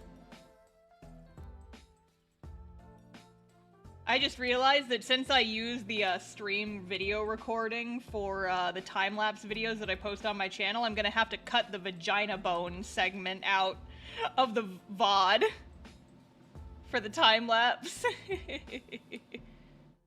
It's like, oh no, I'm gonna have to cut that out in the edit. The whole vagina bone segment. God damn it.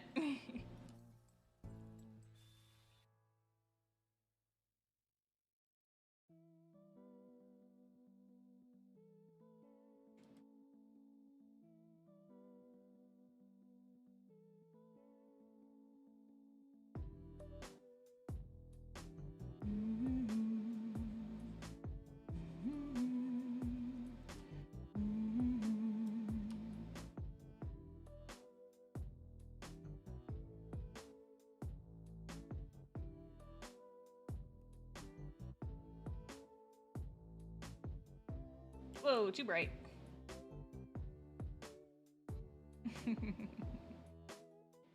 The what bone? Oh, you must have missed that bit. We went on a whole tangent about the vagina bones.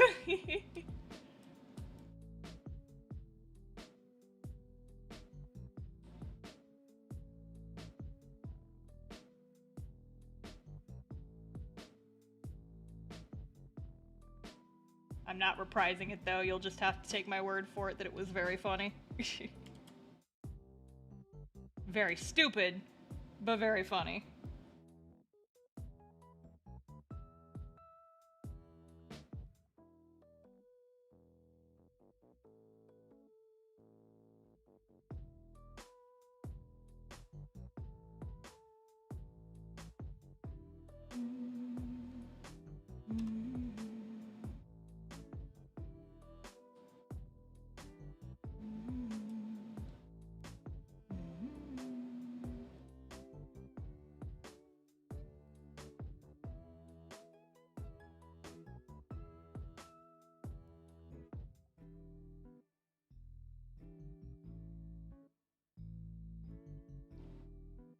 Yeah. Mid-math is the coolest for being a supporter. Yeah, we got our very first Ko-Fi or coffee donation. Thank you. Jay was telling us about that earlier today, I think. Very super cool. Thank you, thank you, thank you. Oh gosh, there's a lot of little colored bits. My headset is still beeping at me. Even though it has no reason to be, because it should be charged. Ow!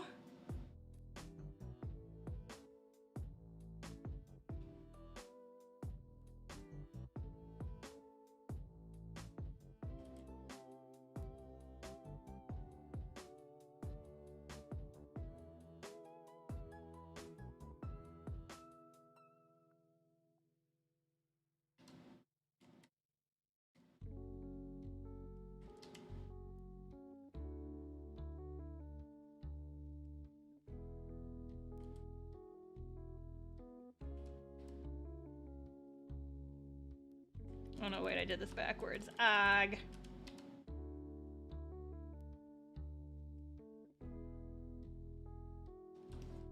And then the blue from up here goes along this stripey. Pachoo. Pachoo. Okay. And then he's got the little two under the titty beads. There's one there, and there's an orange one next to it. And he's got like the little fans and stuff.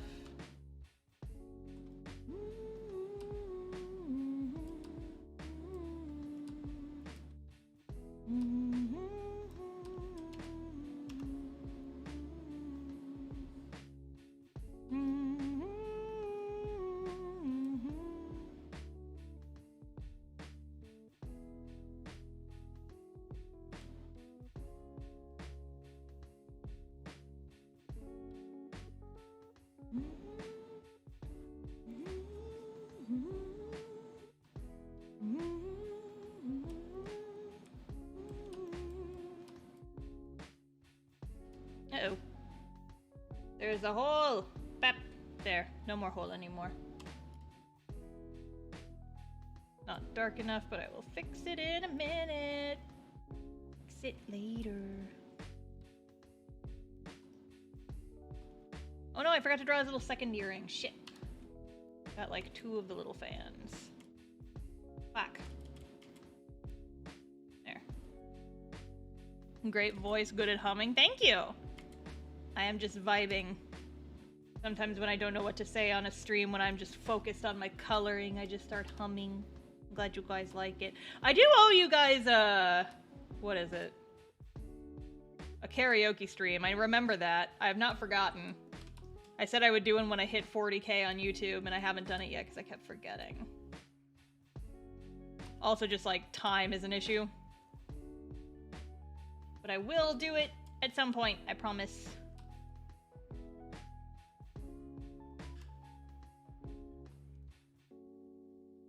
think these koi might be like a little slightly different color than the jacket.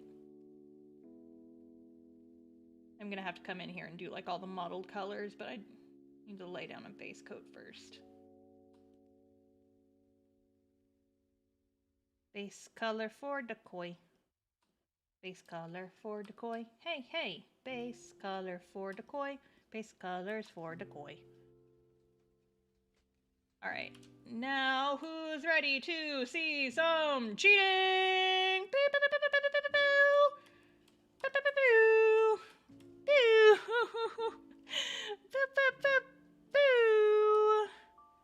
I gotta select all the negative space that I don't want to get filled in. I think I got all of it, but if not, I will find out momentarily. So, here's the thing, you guys. We turn off the line art and oh no! There's all of these empty spaces under my line art, and it's making there be like all of these little uncolored little niblets down here. And oh no, I sure wish there was a way for me to, you know, really easily fill in all those gaps in like a super speedy, easy way, because otherwise it's gonna take like 20 minutes for me to hunt down all the holes behind the line art and fill them all. Oh gosh, I sure wish there was an easier way to do it. Anyway.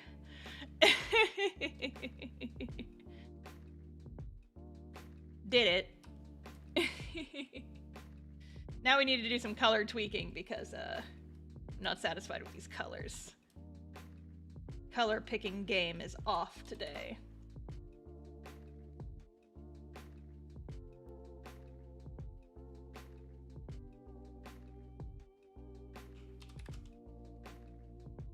And tweak all these colors. For a second I thought you were gonna do it with book stacks. Nah.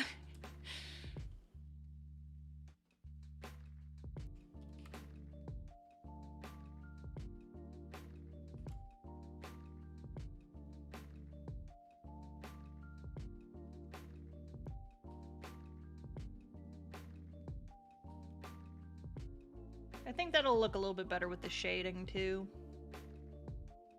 Hair needs to be darker though. I'm gonna have to come back and like lighten up these colors eventually, otherwise they'll just print like pitch black. But I'll do it at the very end.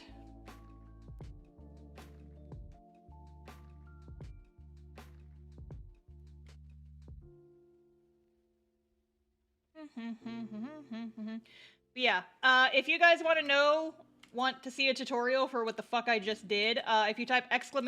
coloring into the chat, it'll bring up a link to the tutorial I uploaded about how to do it. It'll teach you how to do my easy method for doing flats. Because I just did those flats in what, like 10 minutes? Very easy. Easy peas.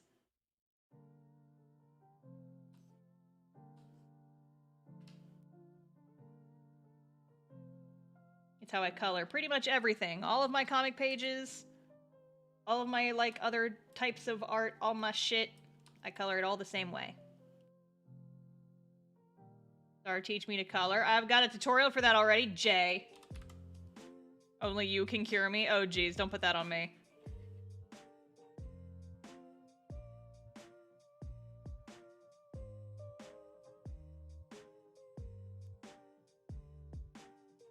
Oh, no!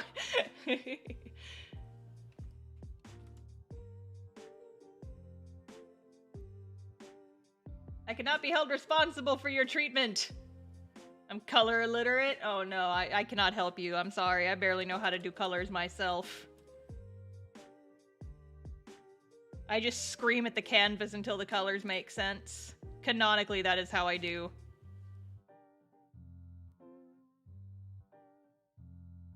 Now we get rid of all those nice pretty colors. Haha! Surprise, bitch, get rid of those shits. Because now it's shading time.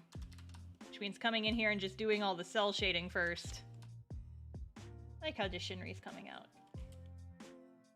Shinri! It's my favorite. The new boys. Shinri and Vesper are my two favorites. Followed very closely by Magni Desmond. the great Magni Desmond. That's why his design was one of the first ones I did. I'm like, yes, he.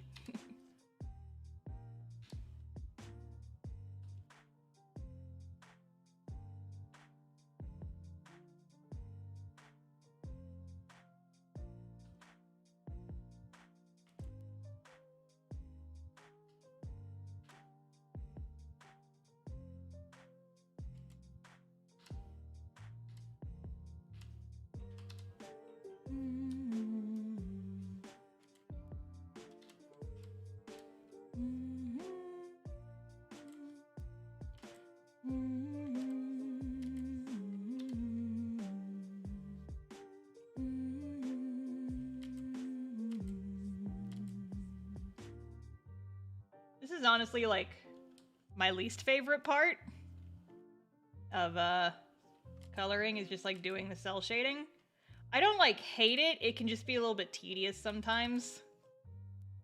This is why I tend to like kind of blast through it really.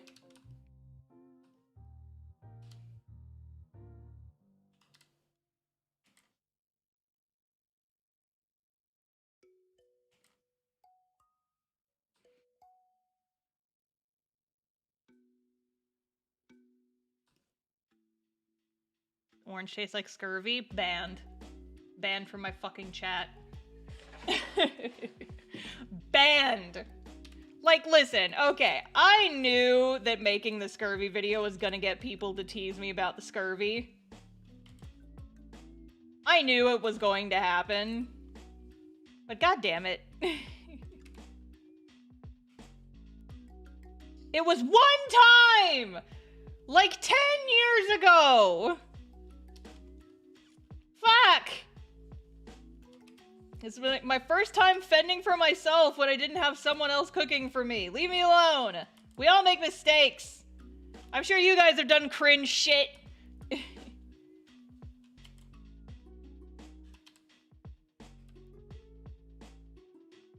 If you want to make fun of me about scurvy, the new rule is that you have to make fun of yourself. You have to put one cringe thing you did in the chat, and then I will write it down and I will use it as ammunition in the future. That's the rule. You guys don't get to make fun of me as scurvy for free. You gotta pay your dues.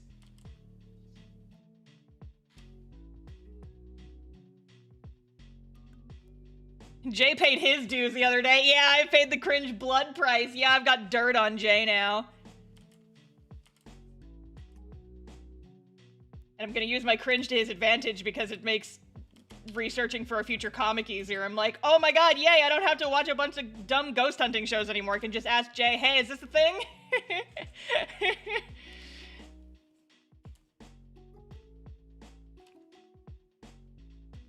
I once broke my foot doing math homework.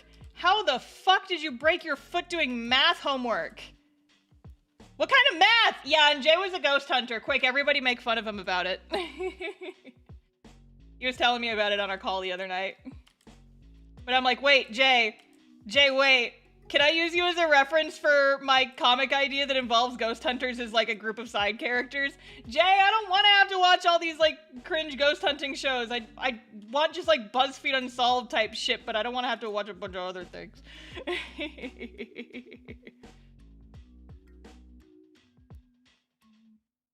Real question is, did he find any? I don't know. I asked him if he had ever told a ghost to fuck off, and he said no, and I'm like, whatever. I tripped and fell randomly in a computer lab while I was doing math homework. Ugh. Oh, a party opossum VT, thank you for the raid. Welcome, welcome, welcome. Somehow broke my foot, my goodness.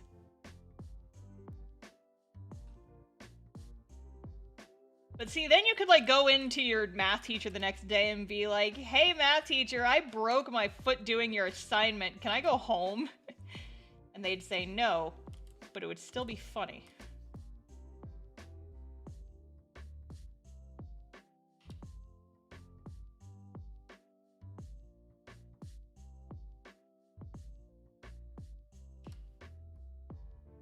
Dude was playing Phasmophobia in real life. No, that's what I said. That's what I said. I'm like, Jay, no wonder you like Phasmophobia so much.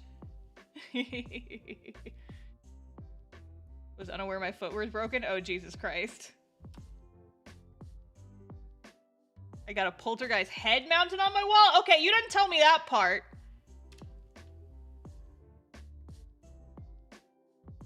Man won't say fuck off to a ghost, but he'll mount them on his wall with it's an empty wooden plaque. Fucking amazing.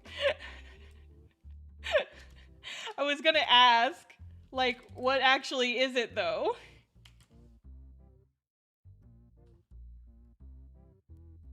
Man won't tell ghosts to fuck off, but he'll mount their heads like deer trophies.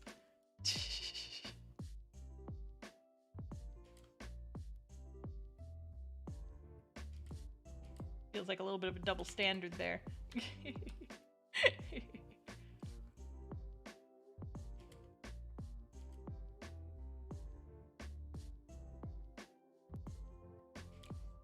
Yeah, I was telling Jay, one of the reasons why I want to know about, like, ghost hunting stuff, and, you know, I've picked up a little bit from watching, like, BuzzFeed Unsolved and, you know, Phasmophobia and just, like, sources like that. But it's hard for me to watch the ghost hunting shows where they take it really seriously because it's like, guys, come on. Dark Ninja Raven, thank you for the follow. Welcome to the stream squad. But yeah, so my vampire roommate rom-com story that I want to make into a webcomic or a graphic novel someday, there's a pair of side characters who are ghost hunters. And the main character is their cameraman for, like, they're trying to make, like, a YouTube, like, ghost hunting series. And, like, she's been friends with, they're, like, her old high school friends, and she's, like, a film school student, or she dropped out, or something along those lines. And they're like, hey, you know how to use a camera? Can you, like, be the like, camera person for our YouTube show we're trying to start? And so,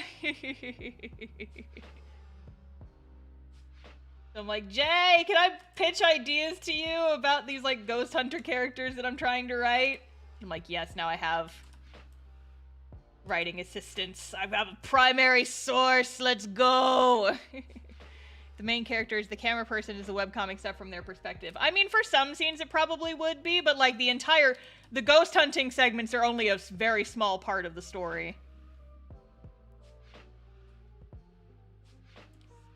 It's primarily a rom-com, but honestly, there's not, like, too much romance in it. It's a little bit of, like, a slow burn, kind of, like, not quite enemies to lovers, but more, like, kind of disgruntled roommates to lovers. Now she can ask me my war stories like I'm a crippled nom vet. Exactly. I'll just bust into your house and be like, Jay! How do you hunt ghosts?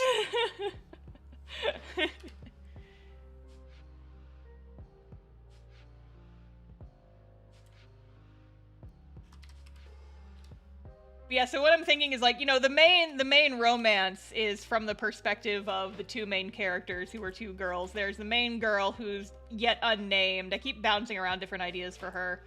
And then Sophie, who is the vampire roommate, who is also, like, a career Twitch streamer.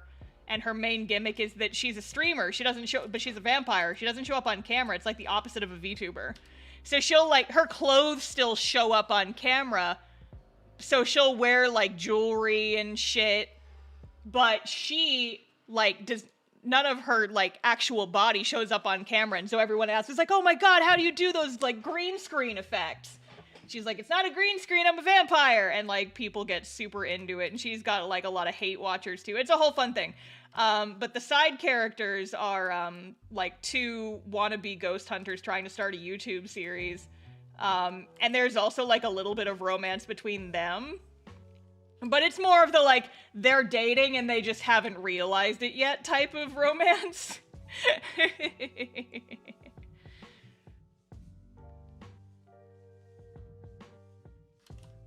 But yeah, so those are, like, the main four characters of the series. There's a couple of, like, little side characters and stuff, too.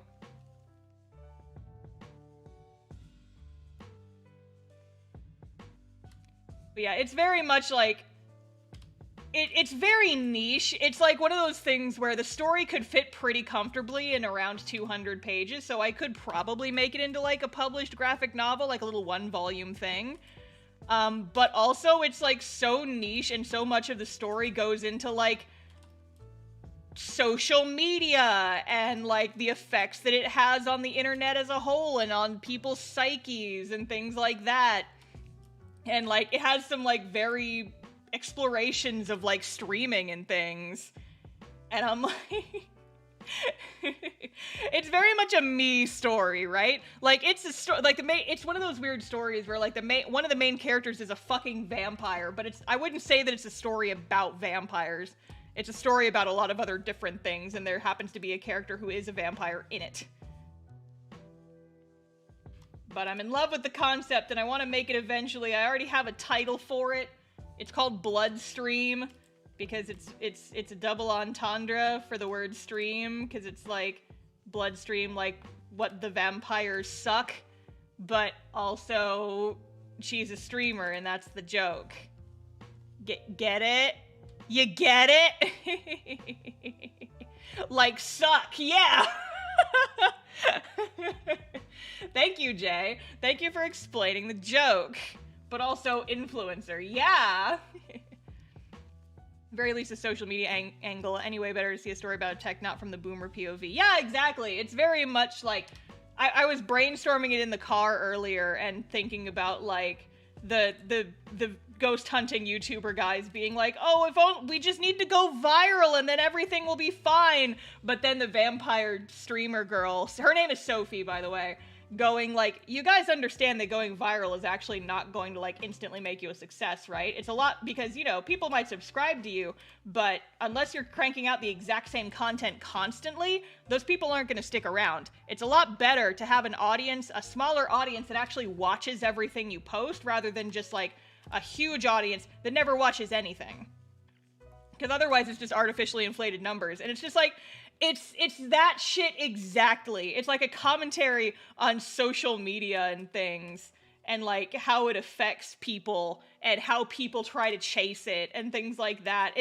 That's very much an underlying thing of the story, but it's also a rom-com about vampires, and it's just so fucking weird. But yeah, it's like, knowing me, I'm probably just gonna make it a webcomic, right? Oh, my headset just died. Okay, well, you guys can still hear the music, but now I can't. So I have to put this on the charger. That's fine. Whatever. I'm putting this in the right? No, I'm not. Yeah. You know that stuff directly, you can comment it on a lot better. Yeah, exactly. It's, like I said, it's a very personal story, because it would be commentary directly from, like, my own learned experiences.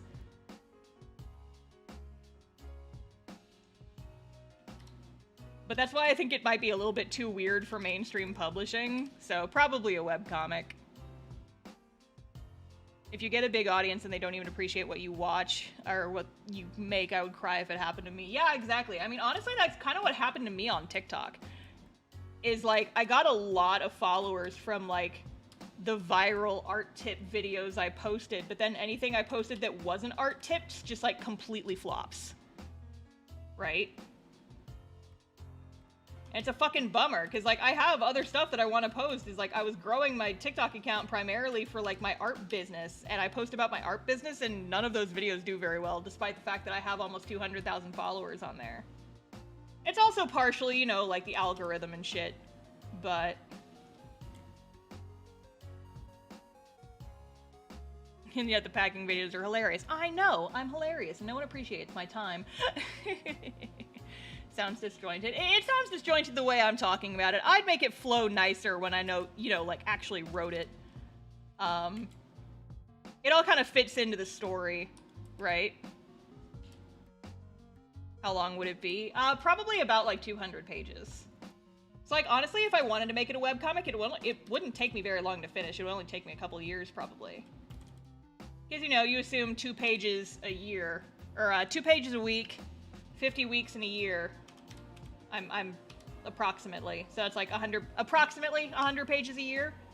But I couldn't do that on top of cast off is the thing, probably, unless I was able to, like, completely stop focusing on my store at all for a while.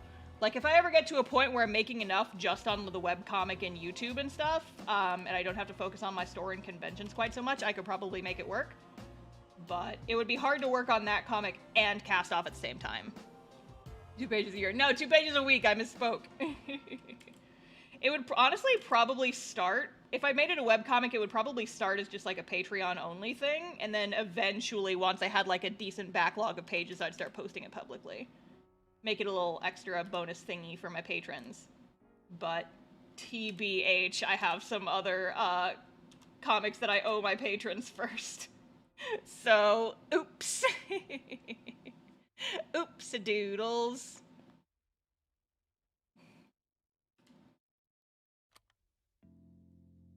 But, you know, maybe I'll make that like a new Patreon goal. It's like, once I hit such and such amount of money on Patreon, I'll actually start posting, or start writing and making the Vampire Girlfriends webcomic. Did you start comics while also working a full-time job? Yes! My first webcomic, like actual serialized, consistent, lasted longer than 6 pages webcomic, I started while I was still in college. Just every Saturday was webcomic day. I would wake up early in the morning on Saturday, and I would sketch, ink, and color a page all in one sitting.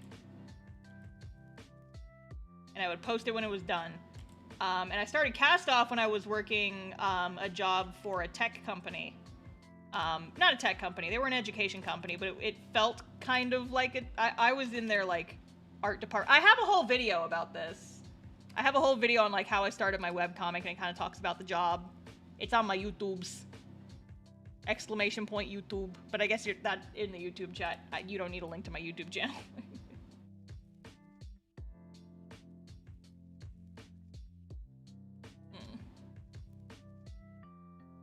But yeah, I don't have a full-time job anymore because I am working fully freelance, and my webcomic and the earnings I make from it are like a part-time job for me. That's just part of my everything else. But I would love it if eventually I was making enough on like Patreon and off of the comic and the comics merch and stuff that I could take it easy off the online store for a while and then just focus on making comics and stuff. That's kind of my goal. Anyway, there's my Patreon. Link in the chat. If folks feel like supporting me, you can see early comic pages like a month early for as little as $5 a month.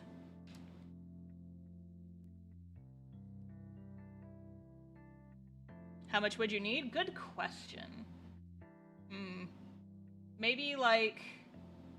Because, okay, I'm close to hitting... Okay, so, like, I hit $1,000 a month on Patreon last month, but it did dip at the end of last month. Which, you know, it happens. Like, Patreon's not super consistent. It kind of comes and goes with the rising tides and the changing of the seasons. It's honestly why I try to pitch my $5 tier to people as well as, like, the mail club tiers. Because the $5 tiers are a lot more reasonable for people to keep up, like, for long periods of time. Whereas the mail club stuff, people kind of come and go from the mail club stuff, but if someone leaves the mail club, I'm losing $15 a month, which is a lot. And I mean, like, I never want to be like, oh my god, I can't believe that so many people left the mail club tier. I don't give a shit.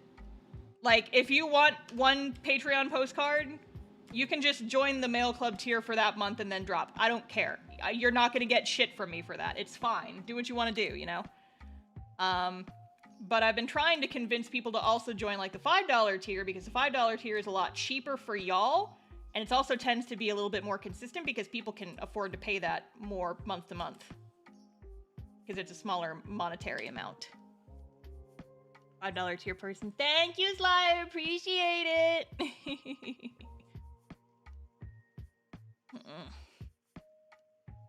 But yeah, in order to actually, like, commit to making a whole other webcomic series on top of Cast Off, I'd only be able to do 1 page a week on top of Cast Off, likely. Probably, like, at least $2,000 a month, honestly. In order for me to justify spending the time to work on it. Because that's, like, a big commitment, right?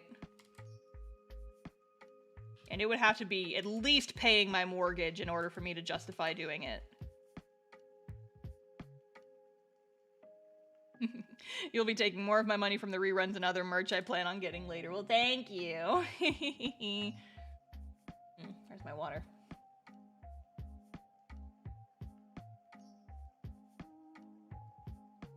Artists who complain about people who join a Patreon for one-time thing and then leave absolutely suck, and I have unfollowed artists for this before. Yeah, no, I'm never gonna do that.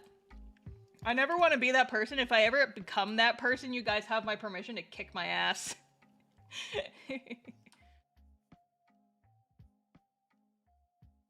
Because, like, I want people to take care of themselves first. Like, you should never sub to my Patreon if you can't take care of yourself first. You know, like, be selfish. My shit is primarily for free. You can still enjoy my content without paying any money, and if that's all you can afford to do, then that's completely fine. I still appreciate having your eyes on your work. That still means the world to me, you know? Take care of yourselves first. If you have the means and you would like to support me, I appreciate it so much. But I'm never gonna guilt people for not being able to, because that's just fucking shitty. You know? Been lucky enough to not encounter a streamer I enjoy that shames people for not giving them money. No, yeah. I hate it when people do that. Because, like, seriously, remove your head from your own ass, please.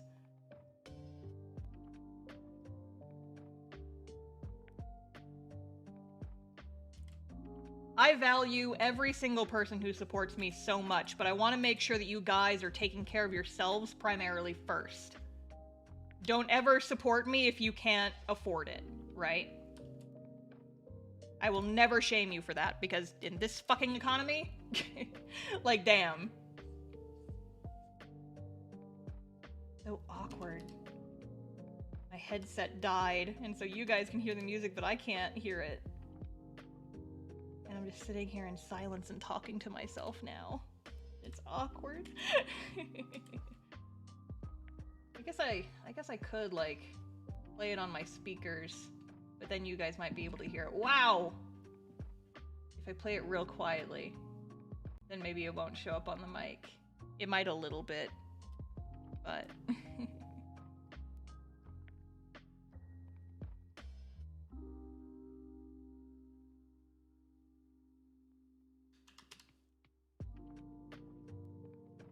It's less awkward if I have some music in the background for me.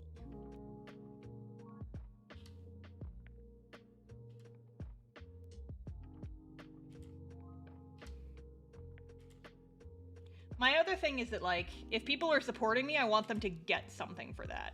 I know a lot of people are happy with just like, oh, I just want to support you, and I totally appreciate that, but I want to also make sure that, like, you can get something out of it, right? And so that's why I, like, whenever I need money, I don't be like, here's my Ko-Fi, or here's my other thing. It's like, no, if you're gonna give me money, I want to make sure that you get something in exchange for it, even if you don't necessarily want it, right? It's why, like, if I ever need money, I advertise my store, or I'll take commissions, right? It's like, I appreciate it if people just want to give me money, but I feel personally a lot better when those folks can get something in return for it, right?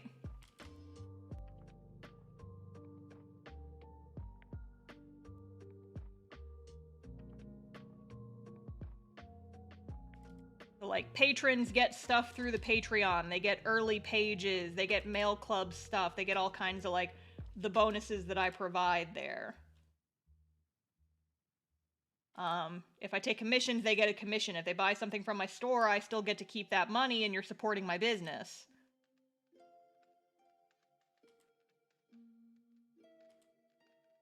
But, like, I have the means to provide things for the people who support me, and so I would prefer to do that over just, like, taking donations.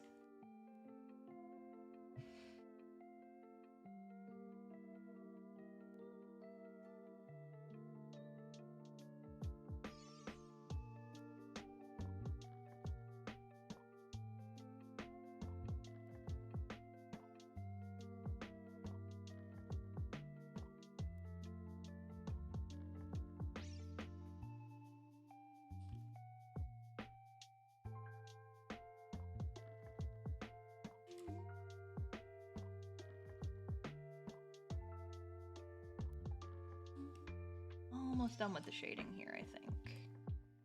Just put the shadow from his jacket on there. Are you living the life you've always wanted right now? Whew, ain't that a question. I'd say I'm living pretty good. It's not like perfect, right? But I get to wake up every morning and I get to draw. And I get to hang out with my friends online. My thing is, like, I wish that I had friends who lived closer to me. Because right now my closest friends are bare minimum an hour away. And that sucks. I wish I had friends that lived closer to me. I wish I personally lived closer to a city so I didn't have to drive so long. But I still keep up with a lot of my friends over the internet, which is very nice. I'm now in 2 D&D campaigns, so I get to hang out and tell stories with my friends like every like a few times a month, and that's awesome. I get to wake up every morning, I get to draw, I get to go to conventions, I get to meet people who genuinely enjoy my work. It might not be like the perfect ideal life, but I am very happy right now with what I'm up to.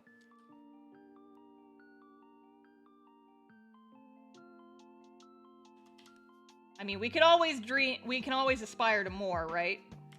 Like, right now, personally, the economy is tanking, and I'm not making as much on my store as I would like, which is why I've been trying to kind of, you know, trying to push the YouTube and stuff where people can passively support me, even if you can't afford to, like, buy stuff from my store or something. That's why I've been putting so much effort into my YouTube, because that way that people who, like, can't afford to, like, you know, join my Patreon or, buy something from my store or things like that, you can still watch my videos, and I get support that way because I get that ad revenue. And I'm actually making like a not insignificant amount of money on YouTube. Like when my like, we can talk about like stuff, we can peek behind the curtain a little bit. It is a gift for the live stream folks who are here watching. I like to spoil you guys a little bit with the info, with the peeks behind the curtain, right? Because you bothered to be here and you're keeping me company while I draw, and I appreciate your eyeballs. But when my video about the time I got stabbed went viral, I've made almost $2,000 off that video. That was a big deal for me. And so, like, no other video I've done has done that well. But like, ad revenue from YouTube is no joke. You know? And so, like, my average videos don't make that much.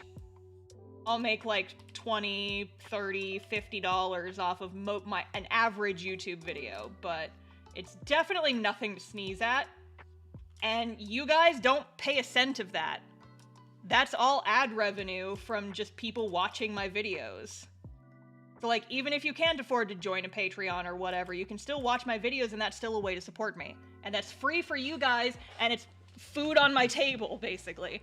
And so that's, with the economy the way it is right now, with, like, money is kind of scarce for me and for y'all, that's why I've been trying to push my YouTube so hard. YouTube has ad revenue for everyone, or is it like only special people? You have to qualify for the partner program, which is you have to meet a certain amount of requirements. It's why I've been pushing to get Jay subscribers, because once we hit 1,000 subscribers, that's one of the steps to qualify for a YouTube partner so that we can start earning ad revenue from our Twitch streams or from our YouTube streams. The qualification is you have to have a minimum of 1,000 followers, and you have to have a minimum of 4,000 watch hours in the last year. So I think the watch hours thing probably won't be too big of a deal for us on Jay's channel, because our episodes are like 2 hours long each, minimum, right? So, you know, if people are actually watching what's left of us, we're racking up those numbers pretty quickly. It's just getting all the subscribers and getting new viewers that's the hard part. Marketing, am I right? Let me use all my time on rewatching a bunch of Star videos afterwards. I definitely appreciate it, yeah. You should watch what's left of us, too. YouTube.com/thejcorn, where you can watch our D&D show What's Left of Us that me and a bunch of other rad YouTube folks play in. Wink, wink, hint, hint, nudge. Help us get that watch hour requirement.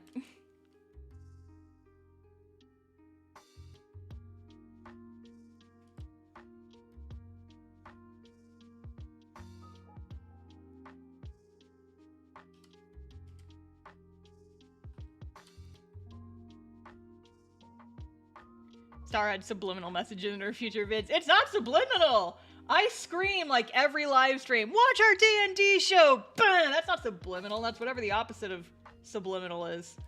That's extremely overt. That's the opposite. I was like, liminal. No, that's different.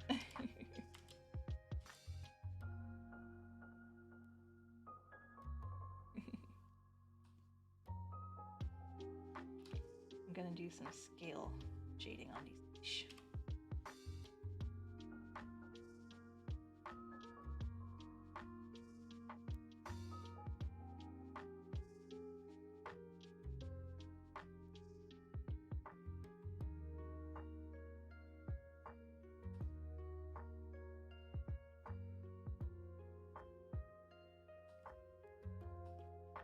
So I can rewatch your videos and you'll make money even if they aren't streams. Yeah!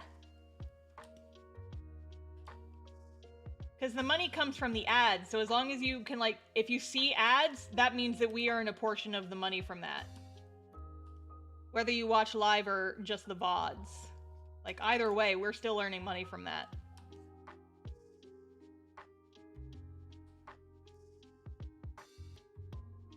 Yeah, so, you know, like, that kind of thing is why I've been trying to push my YouTube channel so hard. It's been... I mean, I've really been enjoying YouTube, too. It's been a lot of fun so far. I've been really enjoying it. And I'm glad that other people have been enjoying my videos and stuff, too. But, I mean, there's also financial benefits for me, which is a big deal. Which is another reason for me to push it so hard. It's because this is my job. It's my job. One of my many, many sources of income is the YouTubes. And another nice benefit is, like, I talk about my webcomic on YouTube, like, in my videos quite a bit, and then people discover my webcomic through YouTube, and then sometimes they join the Patreon for the comic, but also to get their names in the credits, because, by the way, if you join my Patreon at any tier level, you get your names in the credits of my videos. Wink, wink. So if that's something that folks are into, you can totally do that.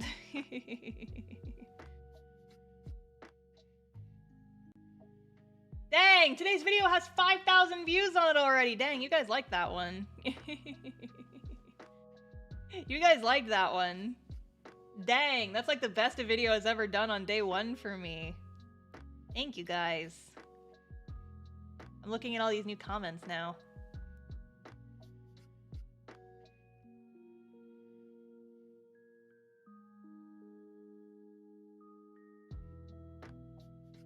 Cool.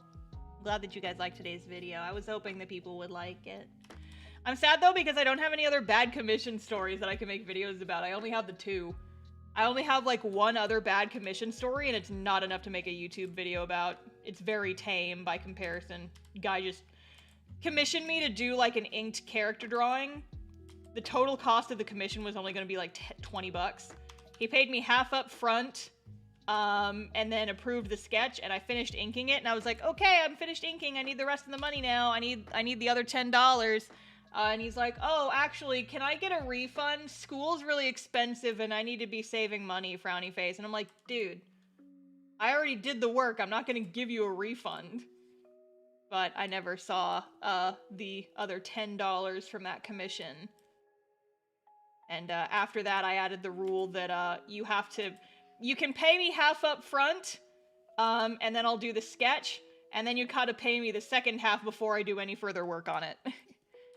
It's $10. Yeah, no, that's kind of what I said. I'm like, dude, it's only $10. Why are you commissioning people if you need to be saving money, idiot?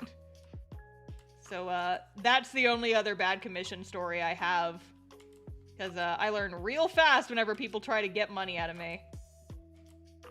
And I do not work for free. Damn it.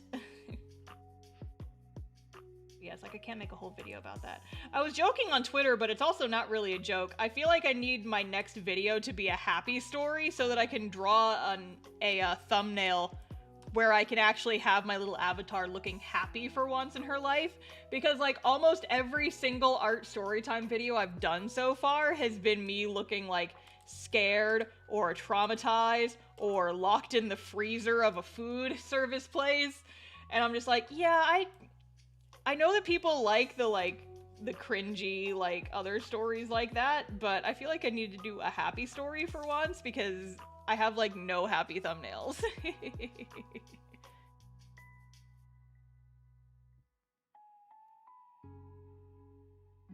I think I'm done with the base shading for this. Oh, I still need to do his tattoos and shit, too. Do it in a sec.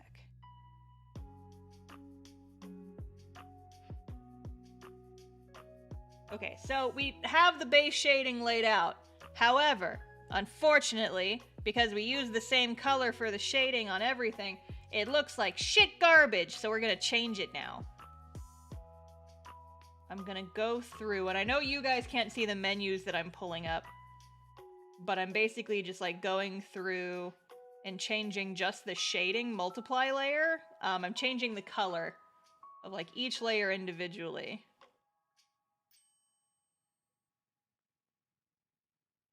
Okay, and now we're gonna do the eyes. And I like to make the eyes like kind of bluish because it just makes them pop more. It's pretty, I think. Also, Shinri has like this teal on him, so I think that's a good color choice.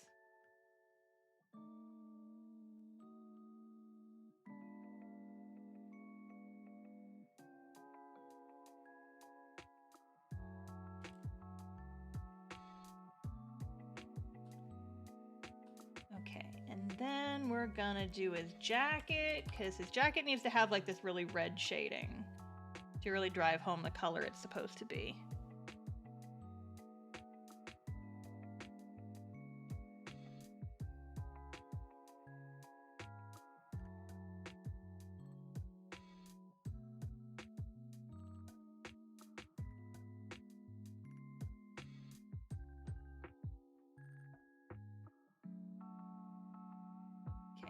That. And then the color, the shading color. Oh, I forgot to shade his little headband thing. I do it now.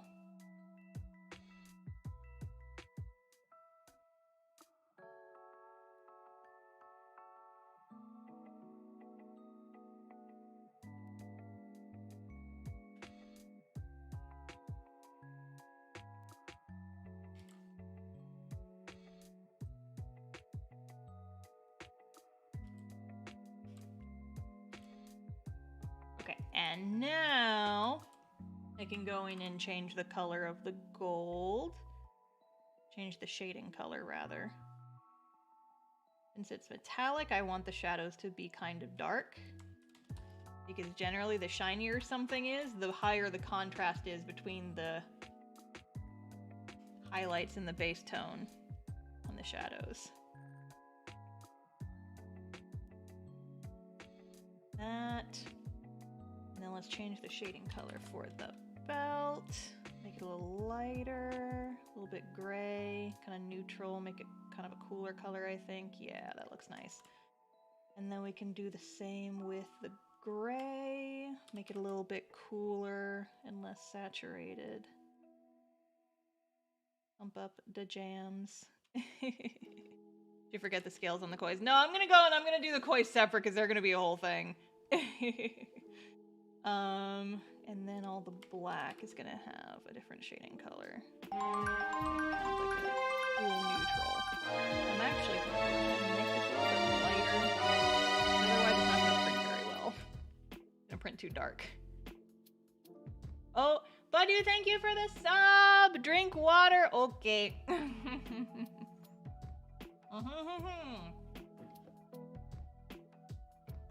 Hydration. Oh, another hydration. Oi. Stop it.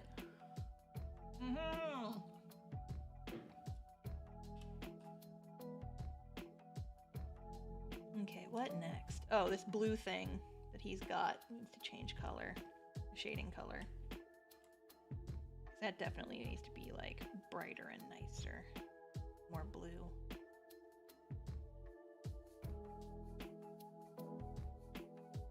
Alrighty, cool beans. Oh no, I dropped my pen. I drop it. Oh no. It's okay, everybody. I got the pen. Okay, so I need to draw, like...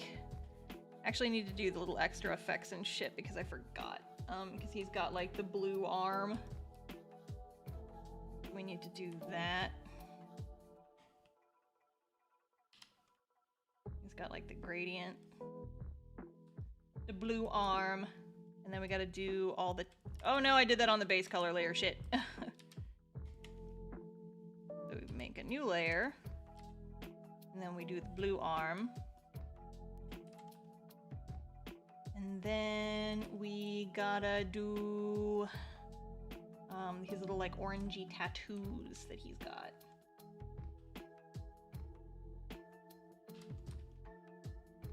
Come here, Shinri. Let me look at you while I draw this.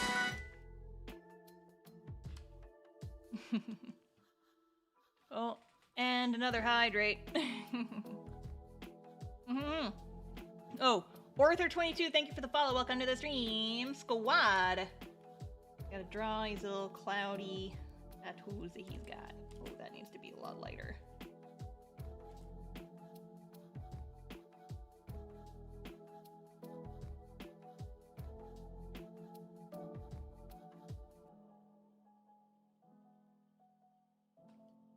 And he's also got one on his titty. Titty tattoo. It's like curly smoke. Schwa, schwa, schwa.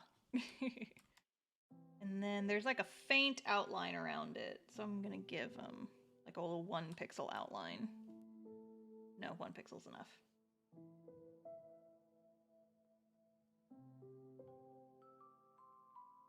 There we go. Doesn't have any other tattoos, does he? I think it's just the one. And there's the AC coming on.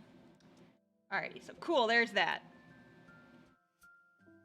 And now I'm gonna select the blue of his blue arm. And I'm gonna change the shading color once again to make it more blue.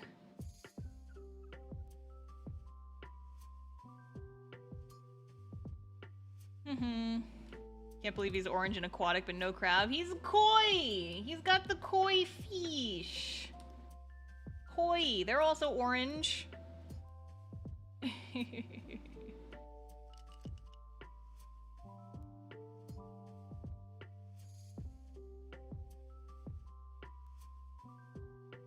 Speaking of, I'm gonna go ahead and change the shading colors on the koi fish.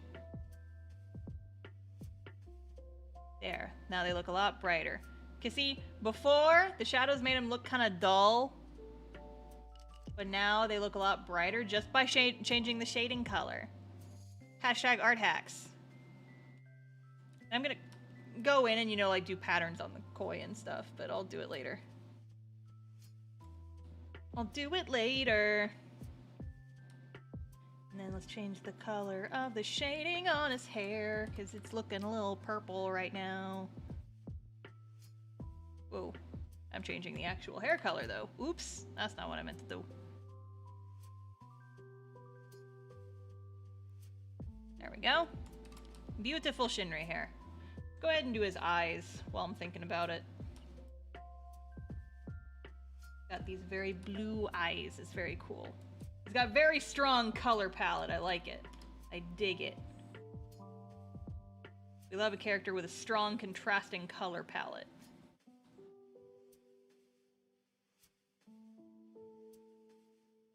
So here's how I color my eyes recently. This has been my new favorite method. We lay down the flat color first. I usually just do this mask to the ink layer. So that's my base layer, and then I come in, I select my base layer so I don't go outside the lines, make a new layer on top that's like the same color but darker. I will use that for kind of like the darkest tone. I'll come in and kind of do that.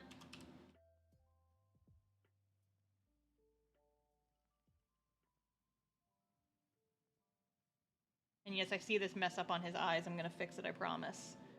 And then I kind of come in with a contrasting color that's not quite as light as the first color.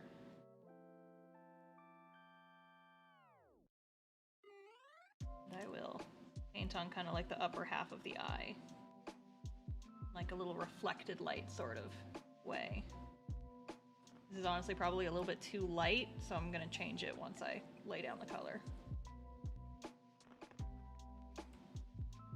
I don't want it to intersect with the top of the eye.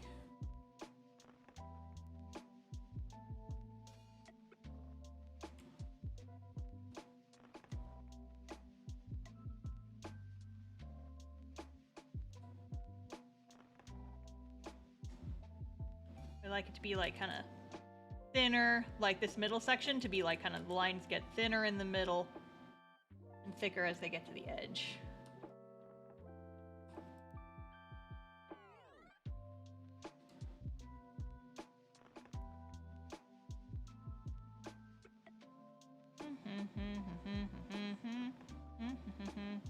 Star, why were you talking about vagina bones? Don't worry about it. You weren't here. Don't worry about it.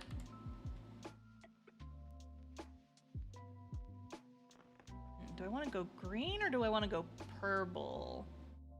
I want to go green or purple with his reflections. Oh, I kind of like the purple. Like kind of bluey or purple. Yeah, I think I like that. Like, we're gonna do... Yeah, we're sticking with that one. That looks a lot better, I think. Okay, and now we do the pupil. I love the white pupils. I don't know why. I just think they look so neat and interesting.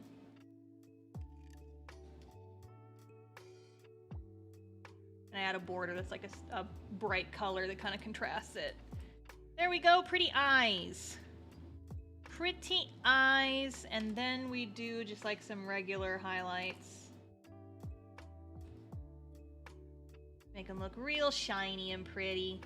There we go. There's the eyes. The Shinri.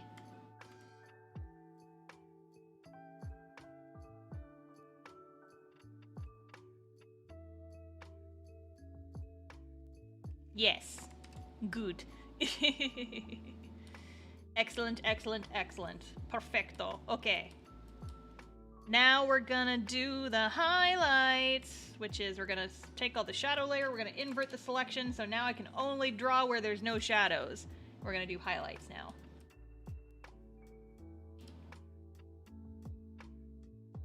Achoo. Achoo. I love this part of coloring. This part's my favorite, the part where we just get to like mess around and make everything pretty and shiny. Once it like really starts coming together, that's when I get super into it.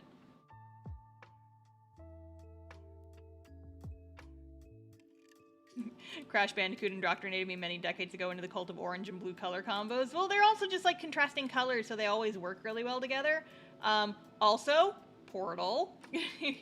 Also good orange and blue color representation. We love it.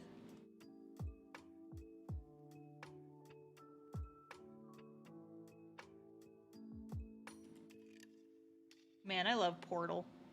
I should stream Portal sometime. I've played that game before. Nothing will be a surprise. I just fucking love Portal, man. Good game.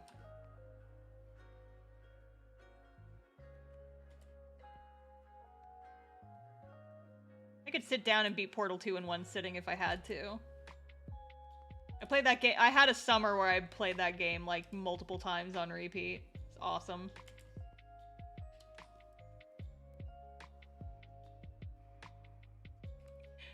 I'm discovering that that's like the trend with me in a lot of video games.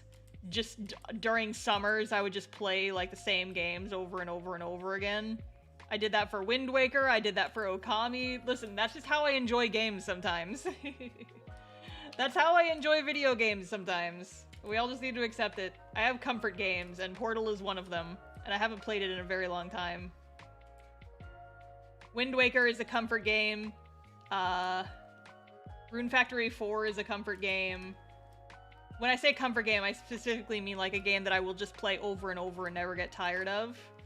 When I'm feeling low, I return to my comfort games, and those games are definitely that.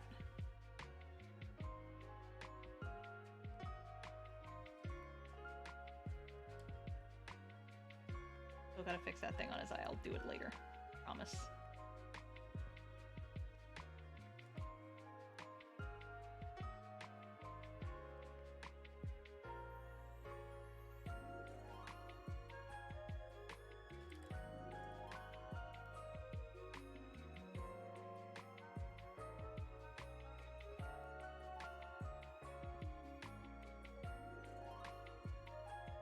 Yeah, I also like how you can kind of drive home textures with like the way you do your highlights and your shading. Even in cell shaded styles like this with like high contrast, you can still kind of get away with it a little bit. Just based on like the shapes that you use. I think it's very fun.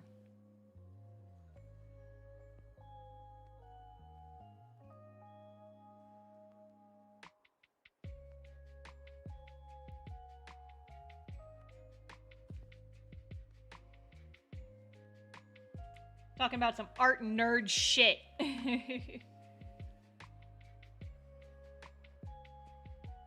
But it's my personal beloved art bullshit. Nerd shit.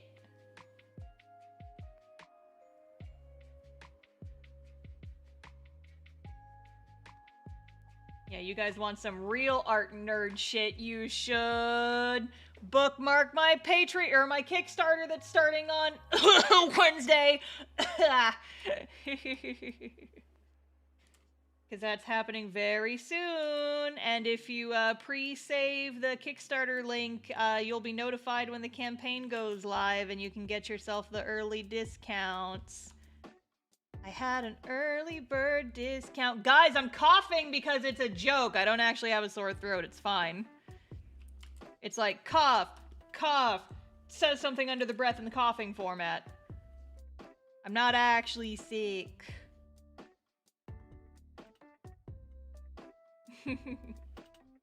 It's fine. I'm not dying. I'm trying to shill for myself in a more subtle way than usual.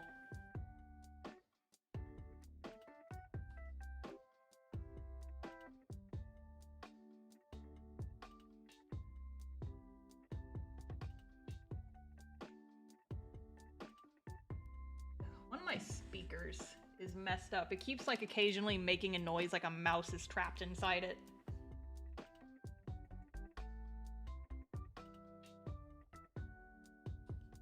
Makes like little squeaky noises. Like the subwoofer needs some WD-40 or something. Oh shit, hydrate.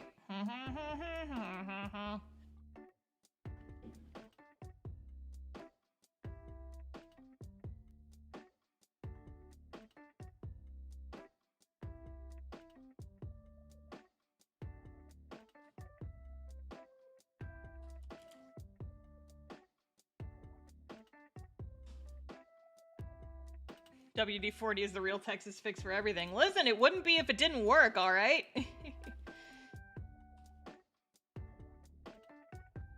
If it's moving and it's not supposed to be, you put duct tape on it. If it's not moving and it's supposed to be, you put WD-40 on it. That's like the law of the land. That's how it works.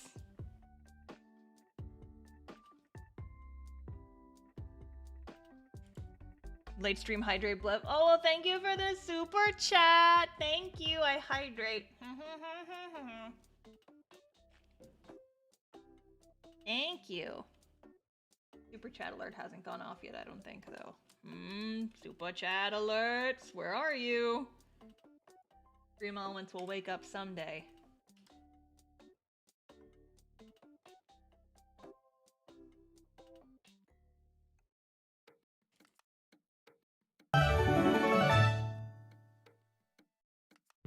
YouTube doing the expensive hydrates. Oh, there it is! Yeah, Twitch chat, you guys gotta get on their level. YouTube is actually paying me for hydrates.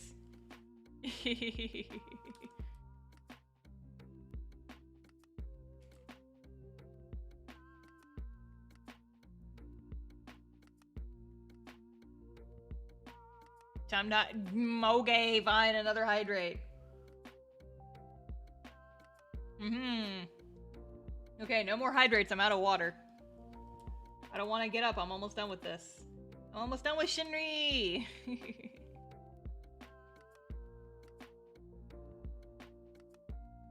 Just buying Star a whole bottle of water. No, literally, exactly.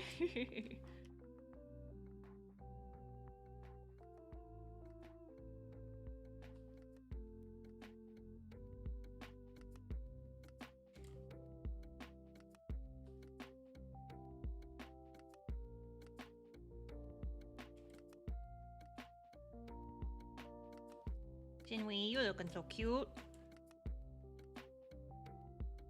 Gonna give him some blushies to make it look like he is alive and has blood inside him.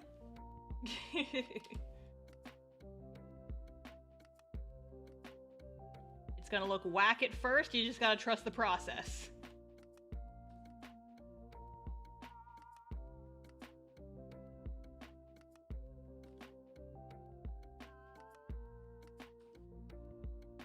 Yeah, if you guys drown me, I'm just gonna turn off hydrates again, and they just got them back.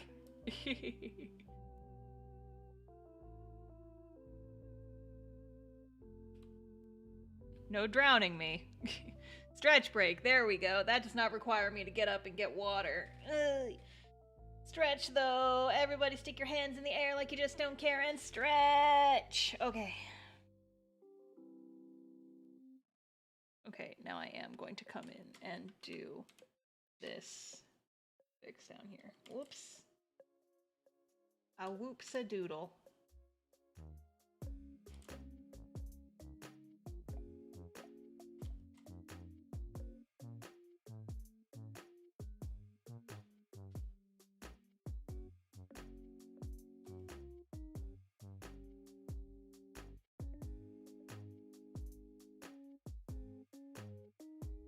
And do the reflective lights as well in blue, because of course we are.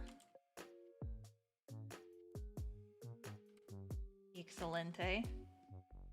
This is also my favorite part. Insert that TikTok audio. It's like a reward getting to do like the little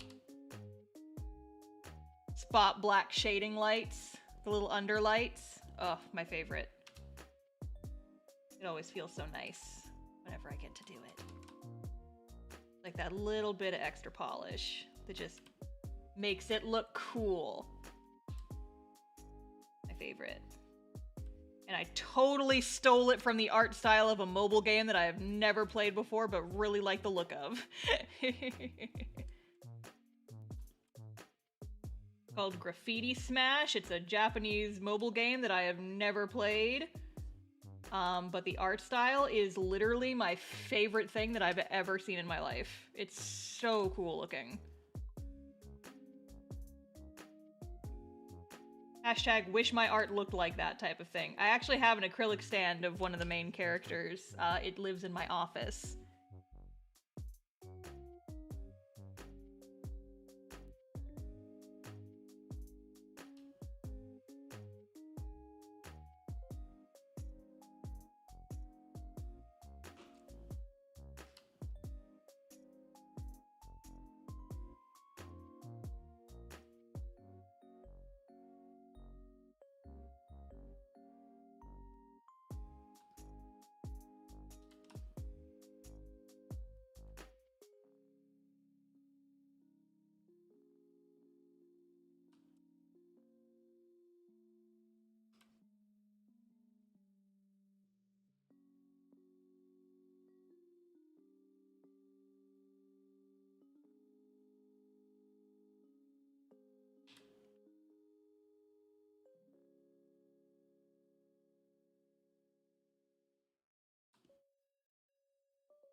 Yeah, Graffiti Smash is the name of it.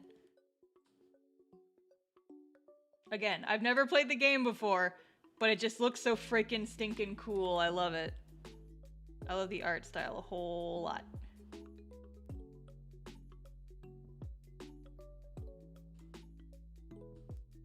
Now I'm actually gonna go a little bit off the rails here. And maybe try and do some like subtle blue light shading. Very subtle like.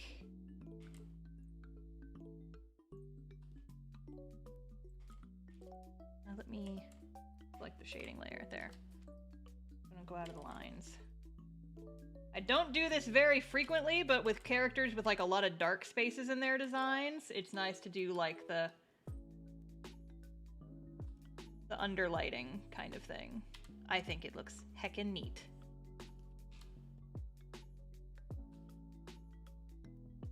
No science, just vibes.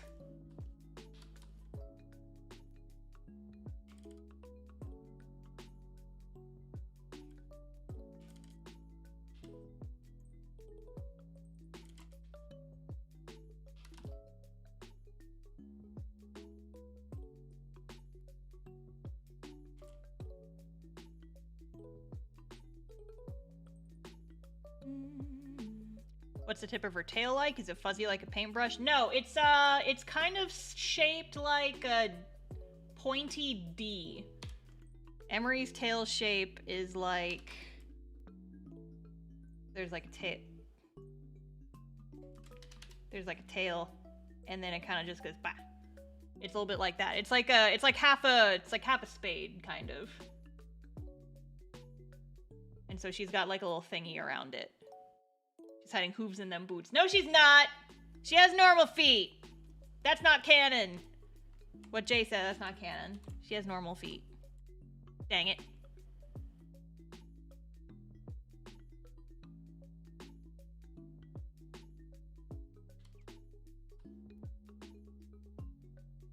Show feet or they're not real? Jay, no. You can't be doing this.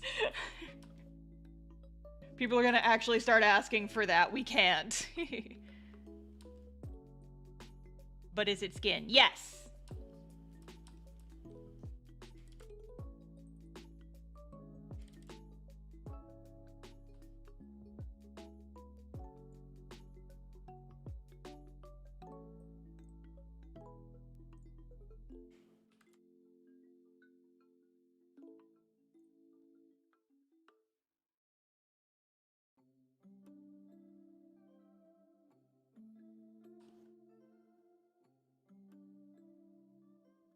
Emery hoof picks when she doesn't have hooves! And we're not showing feet! I'm not doing it. You can't make me. People already have enough reason to believe I have a foot fetish when I don't. I'm not gonna give them more ammunition. You can't make me.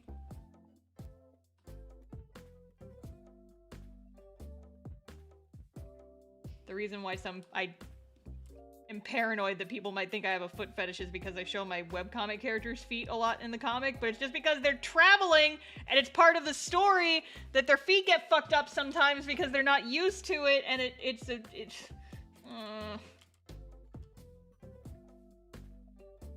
I'm always worried that people think I might have a foot fetish. I don't. If I had a foot fetish, I would be way better drawing feet, so jot that down.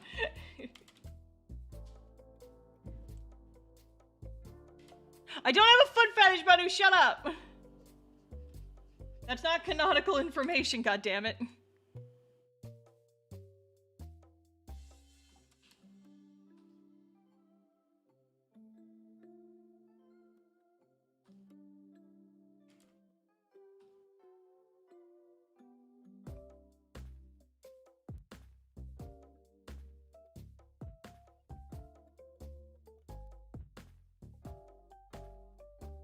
Have you ever done anything that made me even remotely think you have a foot fetish?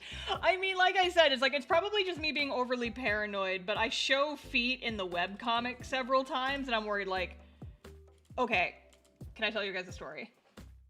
No, it's not canon. No, I need to tell you guys this story. There's a reason why I'm so paranoid about it, okay?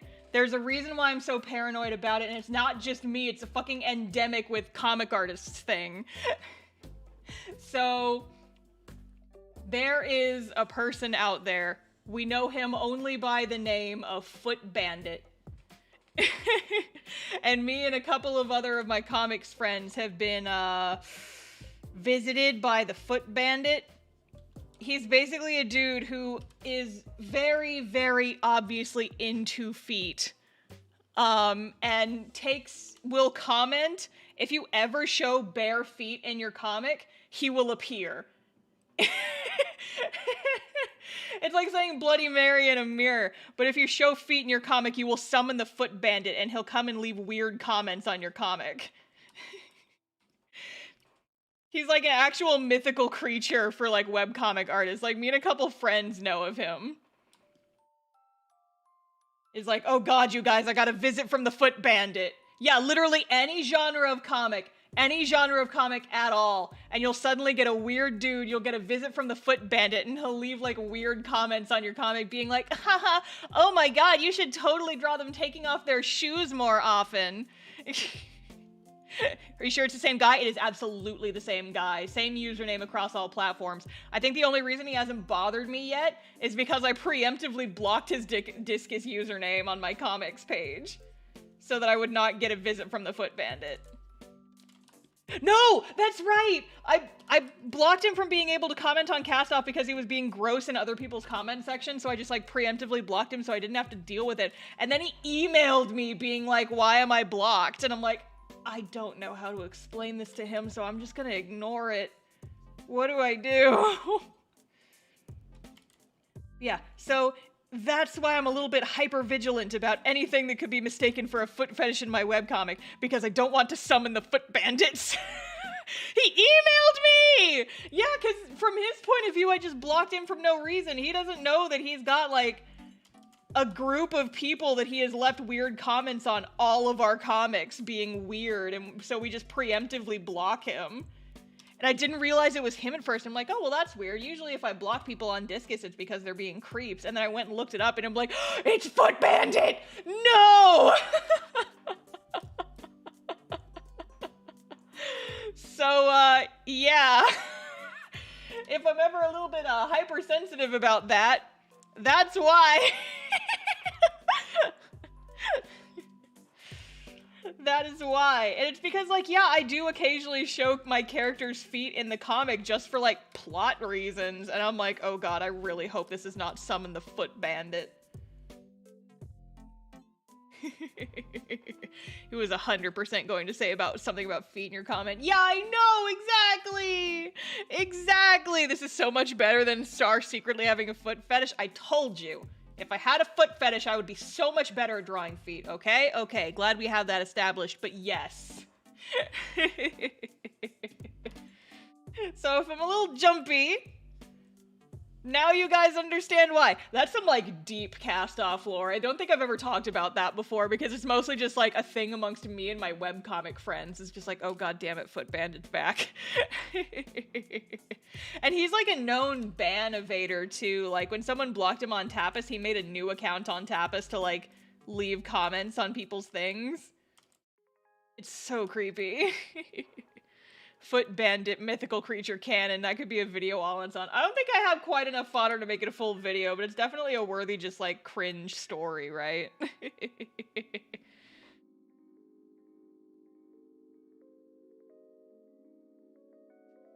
I was fully unaware of Foot Bandit if I don't know a cast-off thing. Yeah, exactly.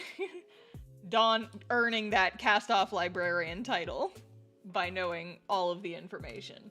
All of it.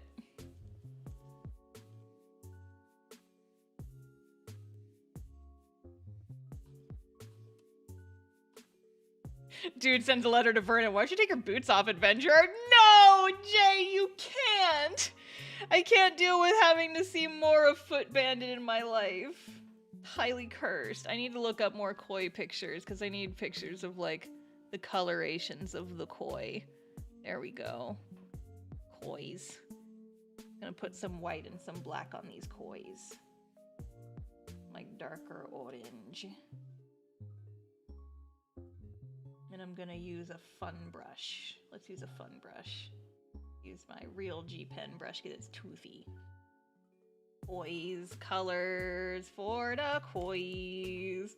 Kois, colors, color on the kois. Yay, koi colors. I wish I had that much free time, right? Puts Foot Bandit on the shelf in the forbidden section. Oh no. The Foot Bandit lore. He goes right next to Gun Dude from chapter 2. Highly cursed information.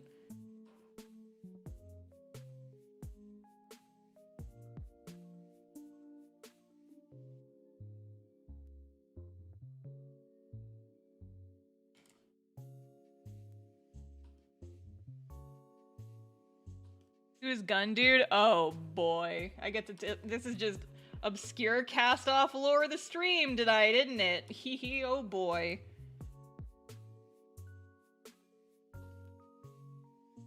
So Gun Dude.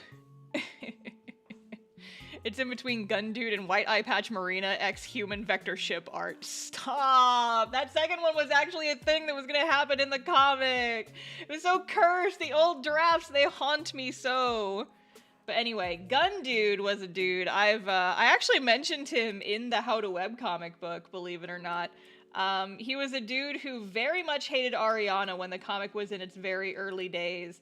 And he left a comment, like several comments, explaining why I should totally be able to have guns in my fantasy world. Like, well, listen, if they have radio, then they should totally have guns. And here's all the reasons why I think they should have guns. We're like gonna extrapolate the world building to justify having guns.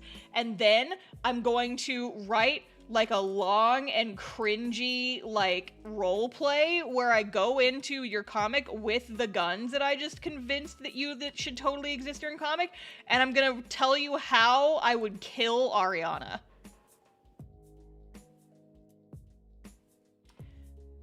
So he's blocked, but I still occasionally see him in the comment section of some of my friends' webcomics, and I'm like,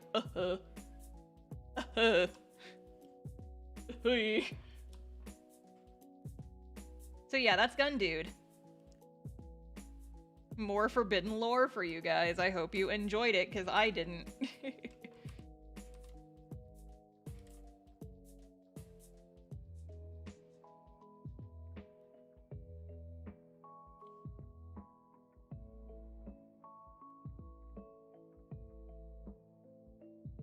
Gunpowder IRL wasn't invented accidentally. No, I mean, like, after Gun Guy happened, I was just like, yeah, you know, I was gonna think that, like, maybe guns could possibly be in Cast Off. No.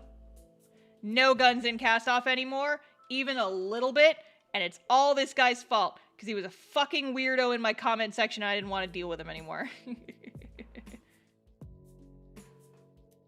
Which would you rather, Gun Guy or Foot Bandit? Neither. They are both blocked from commenting on my comics. Foot Bandit was stopped before he could start, exactly. But yeah, so that's some forbidden cast-off lore for y'all. Hope you enjoyed it.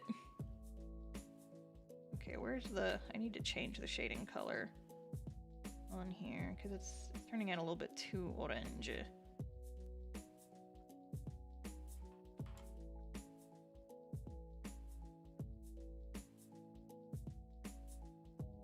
Oh, I just realized my nightlight is totally on.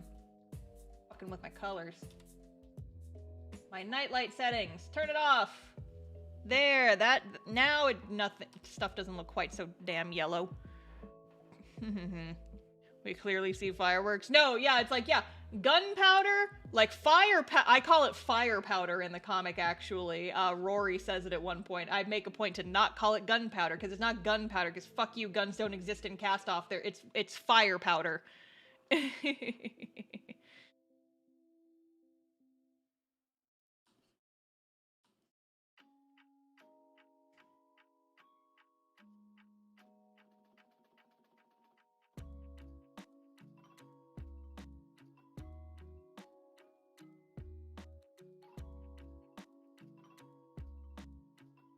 There.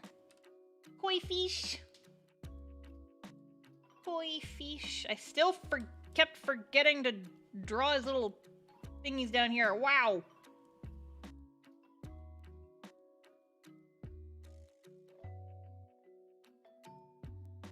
I have to draw his little patterns on his little hip scarf thingy.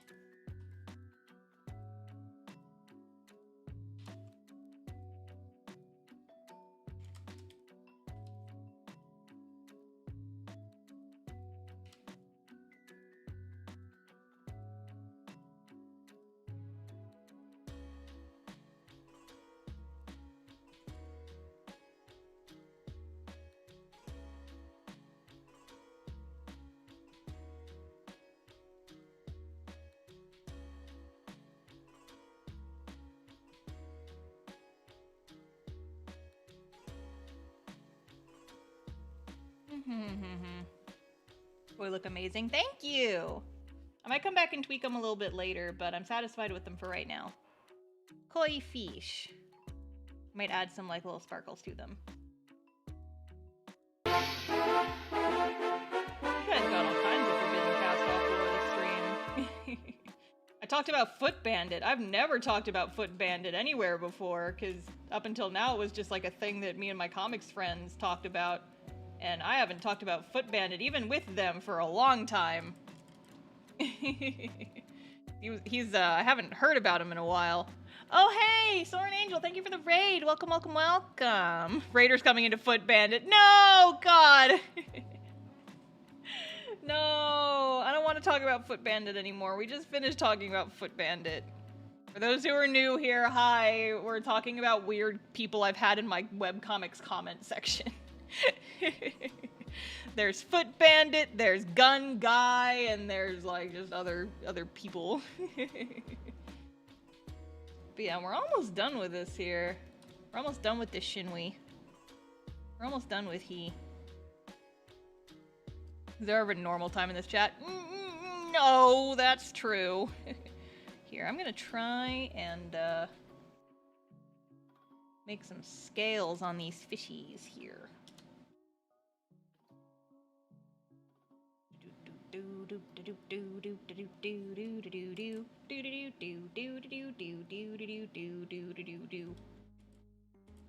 Make these little fishies glitter. Glitter fishies. Yay! Glitterfish. We love glitterfish.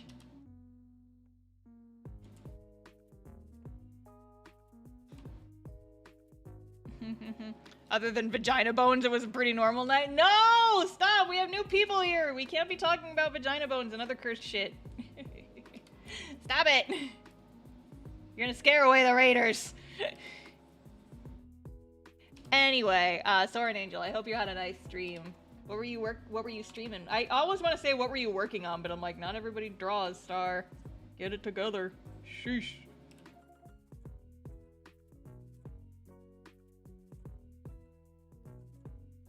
Glitterfishes, yes. Glitterfish.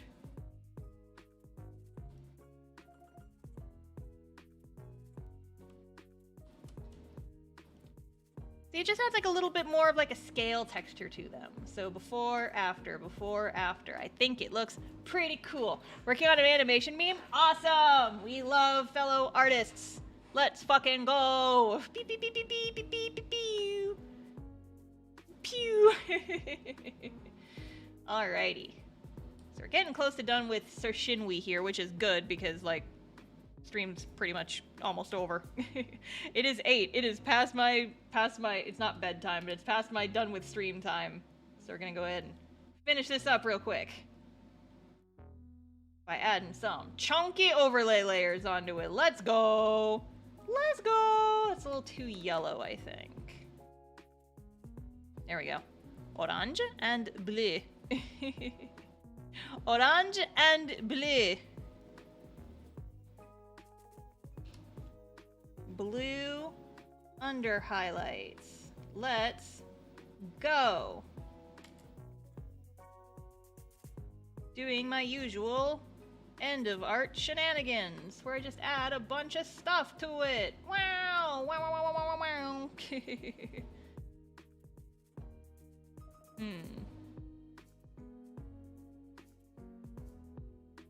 On the other side, it literally looks like he's playing Portal. Exactly! Exactly. It's a Shinri. Wait, where the fuck did his eye shines go?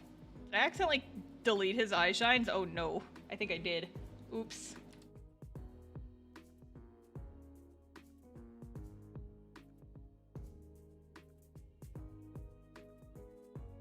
There. Let me redraw this one. My music stopped! Why did my music stop? Did I press a button on accident? Hello?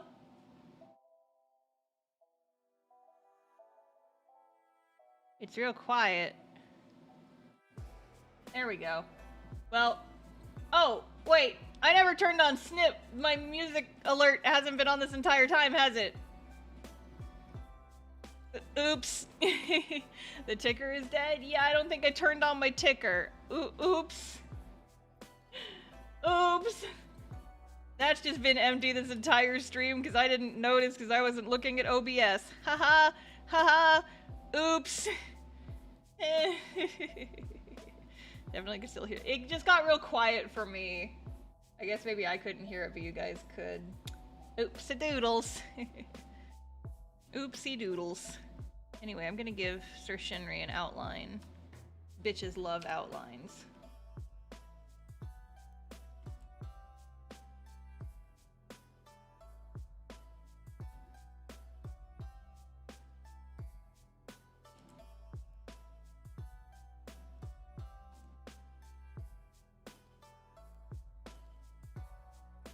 Thank you for the head pets.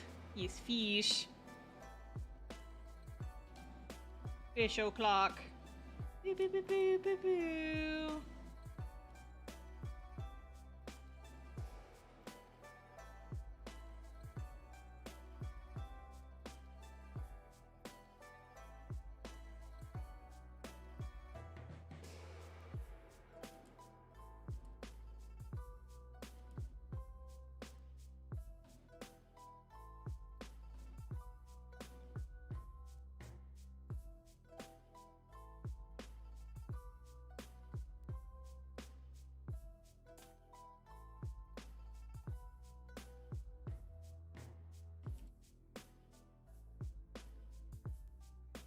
Doing my usual bullshit of adding a contrasting outline cause it looks neat.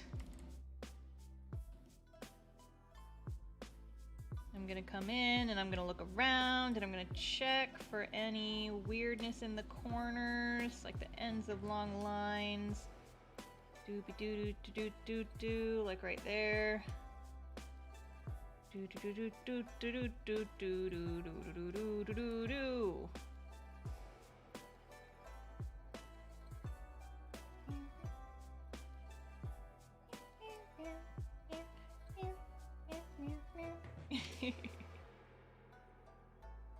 Drawing my recent art with shading technique kind of inspired by yours. Oh, I'm very flattered. I hope it's been working out for you. It is my favorite. I have a lot of fun with it. Okay, I'm not gonna give him the blue outline around his hand because his hand is already blue, so I don't think it really needs it.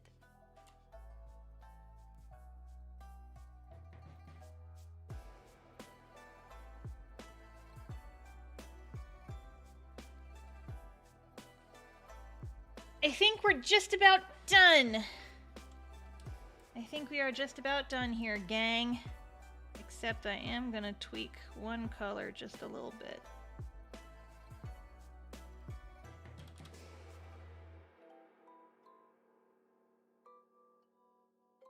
There. Cool beans! Alrighty, I think Sir Shinri is just about donezo. I love it. Looks good, I think. Alrighty, so we're gonna go ahead and call the stream for tonight, but don't leave yet because I gotta do my usual end of stream shilling. Most importantly, big number one thing on Huff Cough Wednesday, unless I chicken out, I'm gonna be doing the Kickstarter for my book, How to Webcomic 2023 edition. It's coming to Kickstarter. And it's gonna be good shit. So let's go.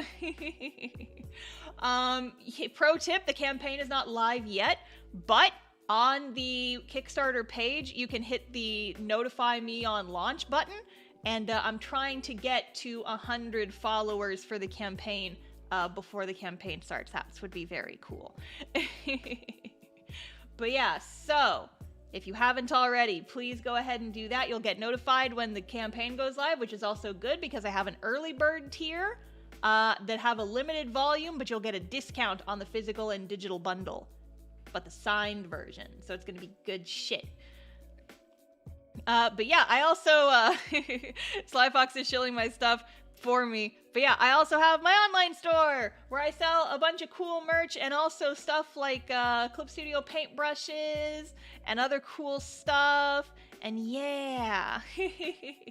And if you haven't already subscribed to me on YouTube, please. I'm trying to grow my YouTube channel for reasons I talked about in this stream. And I just had a new video go live today about the creepiest commission I've ever gotten. It was very scary. So you guys should go watch that because it's been very well received so far and I'm very psyched about it. But yeah, I will see you guys next time. Next stream is going to be on Wednesday, and I think we're doing Battle next, so if you guys want just watch me scream about drawing top hats and like lots in pink and blue, it's going to be a good time. But yeah, so next stream on Wednesday. We're doing art streams all the way down this week. And okay, so I'm going to go ahead and call the stream. Thank you guys for coming. I hope you guys enjoyed. Fare thee well, friends, and I will see you next time. Goodbye.